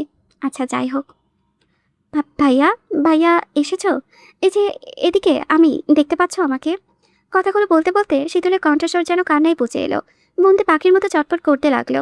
হাত বাড়িয়ে ভাইকে ছোঁয়ার আপ্রাণ চেষ্টা চালালো, কিন্তু লোহার চালের ছোট্ট ছোট্ট ফাঁক গলিয়ে ভাইকে সে ছুঁতে পারল না। বরং শক্তি প্রয়োগ করায় ঘষা লেগে হাতে খুব ব্যথা পেল। আফসোসে বুকখানা পার হয়ে এলো। ওদের ভাই বোনের মাঝে জালটা না থাকলে এতক্ষণে ভাইয়ের বুকে ঝাঁপিয়ে পড়তো, চিৎকার করে কেটে কুটে হাহাকারগুলো কমাতে পারত। খোলসা আবৃত আবরণটুকু চুড়ে আগের শীতল হয়ে যেত, যে শীতল কিছু একটু হলেই গড়গড় করে সব কথা উগড়ে দিতে পারত। সামান্য ব্যথা পেলে চিৎকার করে কেঁদে কুটে বাড়ি মাথায় তুলে রাখত। কেউ বকলে তোতা পাখির নাই অভিযোগের ঝুড়ি খুলে বসত। কিন্তু এসব যে কিছুই হলো না। শত চেষ্টা করেও ভাইকে ছুঁতেও পারল না। এই না পারাটুকুতে অসহায় সুরে ডুকরে কাঁদতে লাগলো। আহা, কি করুণ সেই কান্না! এইদিকে বোনকে কাঁদতে দেখে শাহানের পাগলপ্রায় অবস্থা। তার চোখজোড়াও লাল বর্ণ ধারণ করেছে, না চাইলেও টপটপ করে অশ্রু ঝরে যাচ্ছে। কণ্ঠস্বরে যেন বাকশক্তি হারিয়েছে, হাত পা ধীরে ধীরে কাঁপছে, দেহের ভারসাম্য ধরে রাখা কষ্ট হয়ে যাচ্ছে। তবুও কান্না ভেজা কণ্ঠে বহু কষ্ট উচ্চারণ করলো, জান বাচ্চা। এতদিন পর ভাইয়ের মুখে ভীষণ প্রিয় ডাক শুনে থমকে গেল শীতল। ওর কলিজাখানা যেন জুড়িয়ে গেল। সে চটপটিয়ে জবাব দিল, এই যে আমি। কাঁদে না পাখি, ভাইয়া এসে গিয়েছি, এবার সব ঠিক হয়ে যাবে। আসতে এত দেরি করলে কেন ভাইয়া? আমি যে তোমার অপেক্ষাতেই ছিলাম। তা ঠিক আছে তো তুমি? ব্যথা সেরেছে তোমার? ডক্টর কি বলেছে? বন্দি দশাতেও তার জন্য পাগল হতে দেখে শাহান জালে মাথা ঠেকিয়ে কাঁদতে লাগলো। কি বলে সে এতিম? কি বলে চৌধুরীরা তার কেউ না? ঠিক এই কারণে চৌধুরীদের রক্তে না হয়ে পড়ে আছে চৌধুরী নিবাসে। কি ভাবলো তার হিসেবে না কষে বরং উপলব্ধি করেছে বাড়ির মানুষরা তাকে কিভাবে দেখেছে, কিভাবে গ্রহণ করেছে। যখন দেখলো বাড়ির সবাই তাকে শাসনের আড়ালে ভালোবাসে, তখন নিজেকে কখনো পরে ভাবার অবকাশ পায়নি সে। এই জন্য নিজেকে কখনো এতিম বলেও মনে হয়নি। তাছাড়া শাহরিয়ার চৌধুরী সবচেয়ে শক্তি হলো তার ভাই বোনেরা। যার এমন ভাই বোন আছে, সে এতিম হতে পারে পারে না, কখনো না। যারা তাকে এতদিন স্নেহের চাদরে মুড়িয়ে রেখেছে, সম্মান দিয়েছে, অসহায় হয়েও ভাই হওয়ার অধিকার দিয়েছে, মুখ ভর্তি করে ভাই ডেকে বুক ভরিয়ে দিয়েছে, শান্তির জবান দিয়েছে, তারাই যে তার মূল শক্তি, তারা এগিয়ে যাওয়ার অনুপ্রেরণা। তারা শুধু পাশে থাকলে শাহরিয়ার চৌধুরী কোনোদিনই গরিব হবে না। সে এটাও ভাবে, তার জীবনের বিনিময়ে যদি কখনো তার ভাই বোনেরা মুখে হাসি ফোটে, তাহলে হাসতে হাসতে জীবন বিসর্জন দিবে। কিন্তু সেই সুযোগ হলো কই, হলো না, পারলও না। বরং তাকে বাঁচাতে গিয়ে তার ভাই বোনেরা নিজের থেকে, জীবন থেকে সুখ হারিয়ে গেল। হাসি মুছে গেল। এই আফসোস মুছবে কিভাবে সে? কিভাবে এত ক্ষত সারাবে? সায়নকে এভাবে কাঁদতে দেখে শীতল বারণ করেই যাচ্ছে, আদরে সুরে ডাকছে, কিন্তু সায়ন যেন আজ আর নিজেকে সামলাতেই পারছে না। অগত্যা শীতল জালের ফাঁক গলিয়ে এক আঙ্গুল চোখে ভাইয়ের চোখ ছুল। আঙুলের চোখার সাহায্যে ভাইয়ের চোখ মুছে দিয়ে পাকুল হয়ে বলল, তোমাকে কাঁদতে দেখলে আমার খুব কষ্ট হচ্ছে, থামো ভাইয়া, প্লিজ থামো। শীতলের বাড়িয়ে দেওয়া আঙ্গুল কপালে ঠেকিয়ে অচরে কাঁদতে লাগলো সায়ন। তার কলিজাখানা কেউ যেন যত্ন করে থেতলে দিচ্ছে। আর কষ্ট আরও দ্বিগুণ হয়েছে, কারণ তার আদরের বোনটা তার জন্যই হাতে অস্ত্র তুলে নিয়েছে, গায়ে খনির তকমা লাগিয়েছে। বাড়ির বাইরে এক রাত না থাকা মেয়েটা এখানে পড়ে আছে, যাদের সম্পর্কের সূচনা তার হাত ধরেই হয়েছিল। আজ তারই কারণে দুই ছোড়ই আলাদা। তাদের ছটপটানি মানা যায়, সহ্য করা যায়, কি করে বোঝাবে শুদ্ধ শীতলের এই দূরত্ব মানতে পারছে না সে। ওদের বুক চাপা কষ্ট দেখলে শ্বাসটা যেন আটকে আসছে। ভাই বোনদের কিচিরমিচির আগে বাড়িটা সবসময় পূর্ণ থাকতো, যেন সুখ যেন উতলে উঠত বাড়ির আনাচে কানাচে। অথচ এখন বাড়ি থেকে যেন সুখ হারিয়ে গিয়েছে, শান্তি পালিয়ে গিয়েছে। এসব হয়েছে তার কারণে। সে যদি সারাফাত চৌধুরীর কথা শুনে রাজনীতিতে না চড়াতো, তাহলে এমন হতো না। শুধু তার কর্মফল ভোগ করেছে তার ভাই বোনেরা, বাড়ির সব সদস্যরা, যারা প্রতিদিন তাকে আগলে রেখেছিল। তবে কি এতটাই তার প্রাপ্য? এই তার প্রতিদান? শায়ন আর ভাবতে পারল না, শুধু ছটফটিয়ে আফসোস হয়ে অনলে পড়তে লাগলো। সেই আফসোসের কান্না হয়ে অঝরে ঝরতে লাগলো। এইদিক ওদিকে এভাবে কাঁদতে দেখে বাকিরা কথা ভুলে অতবাক হয়ে তাকিয়ে রইল। কেউ কাউকে কেঁদেও ফেলালেন, তাদের আহাজারি দেখে। শায়নকে শীতল কত করে বারণ করেছে, শরীর খারাপ করবে তা মনে করিয়ে দিচ্ছে, কিন্তু শায়ন যেন নিজেকে সামলানো দায় হয়ে পড়েছে। তার ইচ্ছে করছে জাউনকে বাড়ি নিয়ে যেতে, আর আইনকে মাধ্যমে আঙ্গুল দেখিয়ে চিৎকার করে বলতে, তোদের আইনকে আমি চুদি তোর লোক দেখানোর নিয়মকে। আমার বোন অন্যায় করেনি, শুধু আমার ঢাল হয়ে দাঁড়িয়েছে সে। আর এটাকে তোরা অপরাধ বলিস? কিসের অপরাধ? এটা যদি অপরাধ হয়, তাহলে ভাইয়ের সামনে বোনের সম্মানহানি করাও তোদের কাছে পুণ্যের কাজ? যদি তাই হয়, তবে প্রার্থনা করি এমন পুণ্য যেন তোদের সঙ্গেও হয়। কথা বলে আইন অন্ধ, আসলে অন্ধ। ধিক্কার জানাচ্ছে তোদের অন্ধ আইনকে, ধিক্কার তোদের অন্ধ বিচার ব্যবস্থাকে। আজম এতক্ষণ দরজার কাছে দাঁড়িয়েছিল, ওদের দেখে মুখ লুকিয়ে কাঁদছিল, কিন্তু হঠাৎ খেয়াল করলো শায়নের শরীরটা কাঁপছে। তখন দ্রুত সে আগলে ধরলো, শান্ত হাতে বলল। কিন্তু শায়ন তার কথা গুরুত্ব দিল না, বরং তাকে জড়িয়ে ধরেই বলতে লাগলো, আজ আমাদের বল না আমার বোনটাকে ছেড়ে দিতে। বোন ছাড়া বাড়ি ফিরবো কোন মুখে? ও বাচ্চা একটা মেয়ে। এইসব জেল টেল ওর জন্য না। জেল খাটতে হয় আমি খাটবো, শাস্তি দিতে হয় আমাকে দিক, তাও অন্তত বোনটাকে এবার ফিরিয়ে দিই। শীতলের কান্না থেমে গিয়েছে। জালে মাথা ঠেকিয়ে ভাইয়ের মুখের দিকে তাকিয়ে আছে। গর্ব হচ্ছে, ভীষণ গর্ব হচ্ছে যে যে এমন একজন ভাইয়ের বোন সে। তখন সেখানে শুদ্ধ উপস্থিত হলো। এইদিক ওদিকে তাকিয়ে শায়নের পাশে দাঁড়ালো। ঘেমে নিয়ে একাকার অবস্থা। শীতলের সঙ্গে চোখাচোখি হলো। বুঝলো পুরোদমে কান্নার পর্ব চলেছে, তাই শায়নকে ধরে শীতলকে বলল, ওই রুমে যা, আমরা আসছি। শুদ্ধর কথা বলতে দেরি হলেও শীতলের ছুটতে দেরি হলো না। সে চোখ মুছে এগোতে লাগলো ভিজিটিং রুমের দিকে। আজকে ভিজিটিং রুমে দেখা করার অনুমতি পায়নি বিদায় এখানে আসতে হয়েছিল। তারপর টাকা খসাতে কিছুক্ষণের মধ্যেই অনুমতি পেয়ে গেল। শীতল দৌড়ে ওই রুমে ঢুকতেই থমকে দাঁড়িয়ে গেল। ঝাপসা তুই চোখে দেখে দেখল রূপাপ শখ স্বর্ণ সাম্য স্ত্রীচ দাঁড়িয়ে আছে। তাদের দিকে হাউমাউ করে কেঁদে উঠতেই ভাই বোনেরা তাকে আগলে নিল, একসাথে কেঁদে উঠল। শায়ন প্রবেশ করলো, সেও যুক্ত হলো। শায়ন শীতলের হাতে কপালে ঠেকিয়ে অঝরে কাঁদল। এত কিছু বলল, কিন্তু কিছু বোঝলো। একসময় শীতল কাঁদতে কাঁদতে তাকে সবচেয়ে বেশি আঘাত দেওয়া মানুষটার নামে অভিযোগ দিল। ভাইয়া, বাবা বাবা আমাকে ফাঁকি দিয়েছে, আসবো বলে আসেনি, মিথ্যে বলেছে আমাকে। কত কাঁদি, কত ডাকি, তাও আসে না। আচ্ছা, খবরে কি মেয়েটা পৌঁছায় না? শায়ন জবাব দিতে পারল না। রূপাপ শখ স্বর্ণ টুকরে কেঁদে উঠল। বুকে জমা হাহাকারগুলো একে একে উগলে দিতে লাগলো শীতল। শুদ্ধ নীরবে দাঁড়িয়ে দেখলো ভাই বোনের মেলাবন্ধন। আজ আমার শুদ্ধর পাশে দাঁড়িয়ে হাসতে হাসতে চোখ মুছল। কি আশ্চর্য, চোখ মুছতে না মুছতেই আবারও ভিজে যাচ্ছে। এদিকে টাইম দেখে শুদ্ধ স্মরণ করিয়ে দিল হাতে আছে তার মাত্র 10 মিনিট। 10 মিনিটে শুনে বহু কষ্টে তারা নিজেদের সামনে নিল। স্বাভাবিক হওয়ার আপ্রাণ চেষ্টাও চালালো। শাহান তখন শীতলের চোখে মুছে দিয়ে ঠোঁট ফুলিয়ে বলল, কিরে পাজি, তোর জন্য নাকি আমার ভাইকে জরিমানা দিতে হয়েছে? এটা কি ঠিক হয়েছে? বেচারা ভাই আমার। শীতল প্রথমে ওর কথার মানে বুঝতে পারেনি, পরে বুঝে শুদ্ধর দিকে তাকিয়ে ছলছল চড়ে পিক করে হেসে ফেলল। তার থেকে বাকিরাও হাসলো। তখন রুবাব শীতলের মাথায় হাত বুলিয়ে বলল, আর কাঁদে না বোন, এবার সব ঠিক হয়ে যাবে ইনশাআল্লাহ। হবে, তবে 1 বছর পর। আরে না, কিন্তু রায়। এবার শীতলের মুখের কথা কেড়ে দিয়ে শাহান জবাব দিল, ওসব রায়ের কুষ্টি কিলাই। শীতল হাসলো, চোখ মুছে চামচ দুজনকে কাছে টেনে নিল। হাসতে হাসতে ওদের ছোট্ট বুকে মাথা রেখে বলল, লাল পেয়ারা গাছে পেয়ারা ধরেনি, ডাসা ডাসা হয়েছে কি? খবরদার ওদিকে ভুলেও তাকাবি না, খুব মারবো কিন্তু। তার কথা শুনে পাশে দুটো ফুপিয়ে ফুপিয়ে বলল, মিস ইউ আপু, তাড়াতাড়ি বাড়ি ফিরো। তোমাকে ছাড়া আমরা কেউ ভালো নেই, একটুও ভালো নেই। ছোট ভাইয়ের কথায় শীতল তাদের হাতের পিঠে উল্টো পিঠে চুমু খেল। তারপর শুদ্ধকে দেখিয়ে হঠাৎ করে বলল, বলতো ওইটাকে। ওর কথা শুনে চামচিজন ডাপটাপ করে তাকিয়ে রইল। শুদ্ধ ভাইকে শীতল আপু চিনতে পারছে না, কাঁদতে কাঁদতে সব ভুলে গেল নাকি? তারা উত্তর দিচ্ছে না দেখে শীতল তারা দিয়ে পুনরায় বলল, কিরে বল। শুদ্ধ ভাইয়া, না ওইটা আমার বর, তোদের তুলা ভাই। এবার বল কি ভাই? দুলা ভাই। ঠিক এই মুহূর্তে থেকে ওনাকে গালভর্তি করে দুলা ভাই ডাকবি, ভাইয়া না, দুলা ভাই। যখন যেটা ইচ্ছে করবে আবদার করবি, যতক্ষণ না দিবে ততক্ষণ মাটিতে শুয়ে কড়াকড়ি করবি। দরকার হলে তোদের দাবি না মানা পর্যন্ত পা ছাড়বি না, মনে থাকবে? শীতলের কথা শুনে বাকিরা মুখ টিপে হাসলো। শ্রাম্যচিজন ভয় ভয় শুদ্ধর দিকে তাকালো। শায়ন রূপাব ভাই হলেও একটা কথা ছিল, কিন্তু শুদ্ধ ভাইকে একটু ভয় লাগে। এদিকে শুদ্ধ নিষ্ঠুপ হয়ে দেখছে তার ব্যাঙাচির দুষ্টুমি। কতদিন পর ওই ঠোঁটে দুষ্ট হাসি ফুটেছে, চোখে ভাসলো তাকে গা জ্বালানোর প্রবণতা। এদিকে তাদের সময় শেষ, সুন্দর মুহূর্তগুলো কেন যে তাড়াতাড়ি চলে যায় মনে হলো। দুটো কথা বলতে না বলতেই সময় ফুরিয়ে গেল। আরও কত কথা জমে থেকে গেল। অগত্যা বুক চাপা কষ্ট নিয়ে সবাইকে ছলছল চোখে বিদায় নিতে হলো। ধীরে ধীরে এগিয়ে গেল তারা। শীতল শুদ্ধর দিকে একবার তাকিয়ে মিষ্টি করে হাসলো। কি চমৎকার সেই হাসি! হাসতে হাসতে তার গাল ভিজে গেল। এবারও শুদ্ধ নির্বাক হয়ে তাকিয়ে রইল। শীতল গেলে সেও চলে গেল। শুদ্ধ তুই পা বাড়িয়ে দ্রুত ফিরে এলো। দরজার কাছে পাহারা দেওয়া পুলিশ সিসি ক্যামেরা তোয়াক্কা করে শুদ্ধর বুকে ঝাঁপিয়ে পড়ল। পাহারা তার এতক্ষণের তীক্ষ্ণ দৃষ্টিতে রুমের ভিতরে নজর রেখেছিল। মূলত ওনার কাজটাই এটা। এতক্ষণ ধরে ভাই বোনদের কান্না কিংবা এই মুহূর্তের ঘটনা কোনোটাই ওনাদের দৃষ্টিগোচর হলো না। খুব ভালো করে জানেন এদের ব্যাপারে, তাই দৃষ্টি সরিয়ে নিলে। কতদিন পর শীতল শুদ্ধর গলায় মুখ ডুবিয়ে চড়ে চড়ে শ্বাস টানলো। বিড়বিড় করে বলেই ফেললো, খুব মিস করি।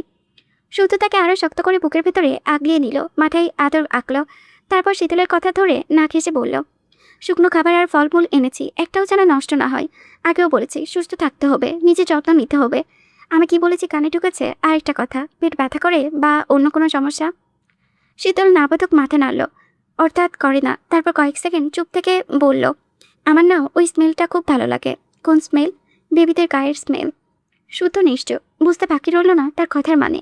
সে আরেকটু শক্ত করে বুকে জড়িয়ে নিয়ে বলল, এবার যে যেতে হবে, সাবধানে যাবেন।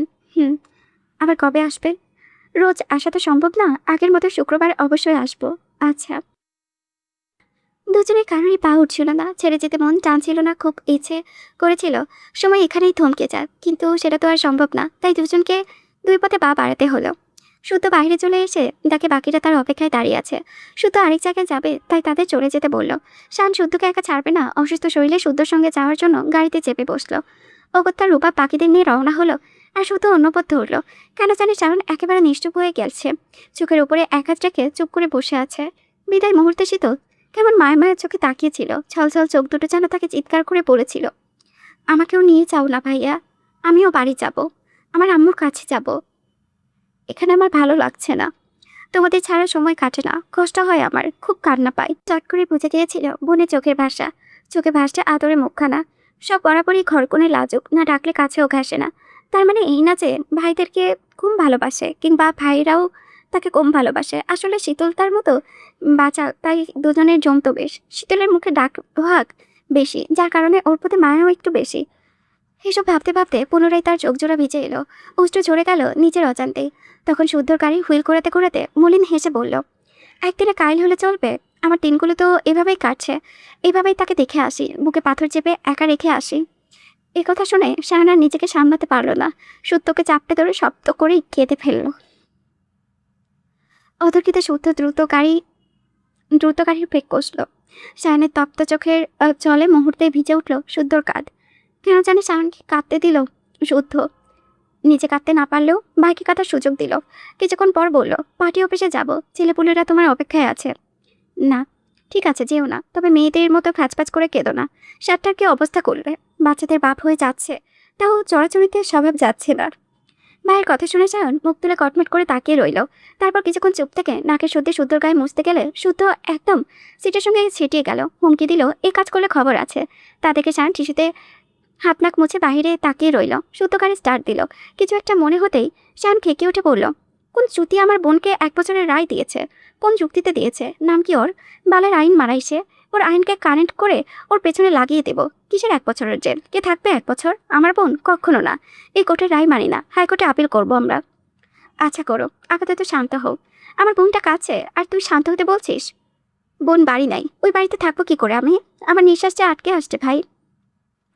এবার শুদ্ধ বেশ শান্ত স্বরে জবাব দিল, আমার দম আটকে আসছে, তবু তো বেঁচে আছি। হয় কিছু কর, নয়তো আমি মাঠে নামলে সব তামা করে ফেলবো। এই কথা শুনে ভাইয়ের দিকে এক পলক তাকালো শুদ্ধ। তারপর কিছুক্ষণ চুপ থেকে দীর কণ্ঠে বলল, চিৎকার করে ক্ষমতার বড়াই আর বুদ্ধি খাটিয়ে জেতা এক জিনিস নয় ভাইয়া। ইয়াসিরও ঠিক এই ভুলটাই করেছিল। ও ভেবেছিল ক্ষমতার দাপটে দেখালে জজ ভয়ে কাঁপবে, ওর কথা মেনে শীতলে জামিন হবে। কিন্তু এগুলো কি এত সোজা? হয়তো সোজা ভেবে ইয়াসির এরপরে ভুলটা করেছিল। জজকে সরাসরি খুনের হুমকি দিয়েছিল, ওনার বোনের স্ক্যান্ডাল ভাইরালের ভয় দেখিয়েছিল, এমনকি ক্ষমতার দাপটে জজের প্রতিবন্ধী বাচ্চাটাকে আটকে রেখেছিল। সেদিন জজ হয়তো পরিবারের সম্মান আর বাচ্চার প্রাণীর মায়ে কেসটা অনেকটা হ্যান্ডওভার করেছিল। তারপর রায় ঘোষণার পর জানলাম বর্তমানে জজ আর আগের জন সম্পর্কে তারা কলিগের পাশাপাশি আপন ভয়রা ভাইও। ক্যালকুলেশন বুঝলে এবার তোমরা কি মনে হয় আদালতের কেস জজের টেবিলে সীমাবদ্ধ থাকে? খাবার টেবিলে একই প্রসঙ্গ ওঠে না? অবশ্যই ওঠে, এবং তারা নিরপেক্ষতায় মুখোশ ঠিকই সুযোগে সদ্ব্যবহার করে। এখন সেই সুযোগে ইয়াসিরে ভুলের মাসুল শীতলকে দিতে হচ্ছে। এখন তুমি যদি চাও তাহলে তোমার ক্ষমতাও দেখাতে পারো, তবে আমার বিন্দুমাত্র আপত্তি নেই। দিন শেষে আমি তো আছি এসব সামাল দেওয়ার জন্য। শায়ন জবাব দিল না, বরং এক দৃষ্টিতে ভাইয়ের দিকে তাকিয়ে রইল। সূত্র শেষে কথাখানায় অভিমান খুঁজে পেল। পরক্ষণে তার দৃষ্টি নত হয়ে এলো, আর ভাবতে পারলো না এসে ঠান্ডা বাতাসেও তরতর করে ঘামতে লাগলো। তখন শুদ্ধ পুনরায় বলল, আমি থেমে নেই, হালো ছাড়িনি, একটু ধৈর্য ধরো। এখন আবেগের বসে ভুল করা যাবে না।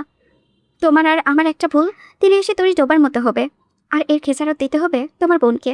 শান একদম শান্ত হয়ে গেল। শুদ্ধ ভাইয়ের মনের অবস্থা বুঝে মুচকি এসে জিজ্ঞেস করল, মন কি খুব বেশি খারাপ? তা আইসক্রিম কিনে দিব নাকি ফুল? চুমু। চে। শুদ্ধ মুখ কুচকাতে দেখে শায়ন হেসে ফেলল। তারপর উকিলের সঙ্গে কথা বলে কিছু কাগজপত্র যাচাই বাছাই করে দুই ভাই বাড়িতে ফিরল। বাড়ি ফেরা মাত্রই শ্যামু সিজন শুদ্ধকে পানে এগিয়ে দিল। সঙ্গে শীতলের শিখিয়ে দেওয়া কথা মতো প্রতিটা কথাই দুলাভাই ডাকাটা যুক্ত করল। শুদ্ধ ভ্রু কুচকালে পাঁচি দুটো দূরে দাঁড়িয়ে খিলখিল করে হাসতে লাগলো। কাছে ডাকলেও এলো না। সারাদিন যতবারই শুদ্ধর সঙ্গে দেখা হলো ততবারই দুলাভাই ডেকে কান ঝালাপালা লাগলো। এ নিয়ে পড়ানা না চাইতেও হেসে ফেললেন। অনেকদিন পর কিছু মুহূর্তের জন্য বাড়ির ড্রয়িং রুমে তাদের কিচিমিচি শোনা গেল। শুদ্ধ আর দাঁড়ালো না, রুমে গিয়ে ফ্রেশ না হয়ে শুয়ে পড়ল। তারপর বুকের পাশে হাত রেখে একাই বিড়বিড় করে, আমারও ভালো লাগে, ভীষণ ভালো লাগে বেবিদের গায়ের স্মেল। পরের দিন সকালের নাস্তা সেরে আজমের সঙ্গে পার্টি অফিসে এসেছে সায়ন। ভীষণ কষ্ট হচ্ছে হাঁটুতে, তবুও এসেছে। তাকে দেখে দলের ছেলেরা যেন হাতে চাঁদ পেয়েছে। গত গল্প হলো, হাসাহাসি হলো। পূর্বের ফুর্তিবাজ ভাইটাকে পেয়ে আবারও ভীষণ খুশি হলো। জোর গলায় বলল, মেয়র পদ শাহরিয়ার ভাইয়ের জন্য বরাদ্দ। এই শহরে রাজা হয়ে দাপিয়ে বেড়াবে শাহরিয়ার ভাই। ভাইকে মেয়রের আসনে দেখা তাদের কতদিনের স্বপ্ন। অবশেষে তাদের স্বপ্ন সত্যি হতে যাচ্ছে। বরং আবদার জুটে বসলো, নির্বাচনের ফল প্রকাশের পরপরই বিদেশি ব্যান্ডের কিছু টেস্ট করাতে হবে। শায়ন গালি দিতে তারা বেহায়ের মতো হেসে উঠল। কথায় কথায় আরও শুনল তার অনুপস্থিতিতে শুদ্ধর কথা মতো নাকি প্রচার চালিয়ে গেছে। জনগণকে তাদের দলে টানতে অনেক কিছুই করিয়েছে। সব মিলিয়ে জনগণ তাদের সাপোর্টে। তার জয় নিশ্চিত। তবুও সিদ্দিকও গায়ে ঢাকা দিয়েছে ভয়ে। তার হদিস পাওয়া যাচ্ছে না। রবিও একটু কাবু হয়েছে, আগের মতো দাপটে চলে না। সব শুনে শায়ন হাসলো। তারপর আবারও কিছুক্ষণ সেখান থেকে আজমকে নিয়ে কোথাও যেন গেল। কোথায় গিয়েছিল কাউকে বলেনি, তবে শুদ্ধর কাছে ঠিকই খবর চলে এলো যে শায়ন নিজে গিয়ে নির্বাচন বাতিল করার আবেদনপত্র জমা দিয়ে এসেছে। সে রাজনীতি করবে না, আর না করবে নির্বাচন। শেষ মুহূর্তে এসেও আবেদনপত্র যেন মঞ্জুর হয়, তাই হসপিটালের রিপোর্ট জমা দিয়েছে। হঠাৎ এ কাজ কেন করলো? কি ভেবে করলো? মেয়র হওয়া ভাইয়ের স্বপ্ন ভেবে নিজে এতদিন খেটেছিল, এত চর্চাপটার মাঝেও তাকে কেউ দমিয়ে রাখতে পারেনি, বিপক্ষ কারো হুমকিতে পিছিয়ে যায়নি, ভয় পায়নি, তবে জেদ ধরে রেখেছিল যে আসনের জন্য ভাই রক্তে ঝরেছে সেই আসনে দখল করবে, সেই ভাইকে বসিয়ে তারপর দম ছাড়বে। অথচ ভাই এসেই কিনা এমন একটা সিদ্ধান্ত নিল, একবার জানানোর প্রয়োজনও মনে করলো না। এতদিনের করা সব কষ্ট বিফলে গেল, তাই শুদ্ধ সিদ্ধান্ত নিল সে আর না বলে সেও আগ বাড়িয়ে কিচ্ছু বলবে না। I am sorry to say, বারবার কথা বলার মধ্যে আটকে যাচ্ছিল। অ্যাকচুয়ালি আমি আমার ইমোশনাল কন্ট্রোল করতে পারতেছিলাম না। আমার খালি বারবার মনে হচ্ছিল যে আমার এত কষ্ট করা ভিডিওগুলো, মানে ভিডিও না আর কি, চ্যানেলটা চলে যাবে এই জিনিসটা আমাকে বারবার মানে কি বলবো আঘাত করতেছিল। দ্যাটস ওয়াই আমি আটকে যাচ্ছিলাম। সরি, নেক্সট টাইম থেকে এই ভুল আর হবে না।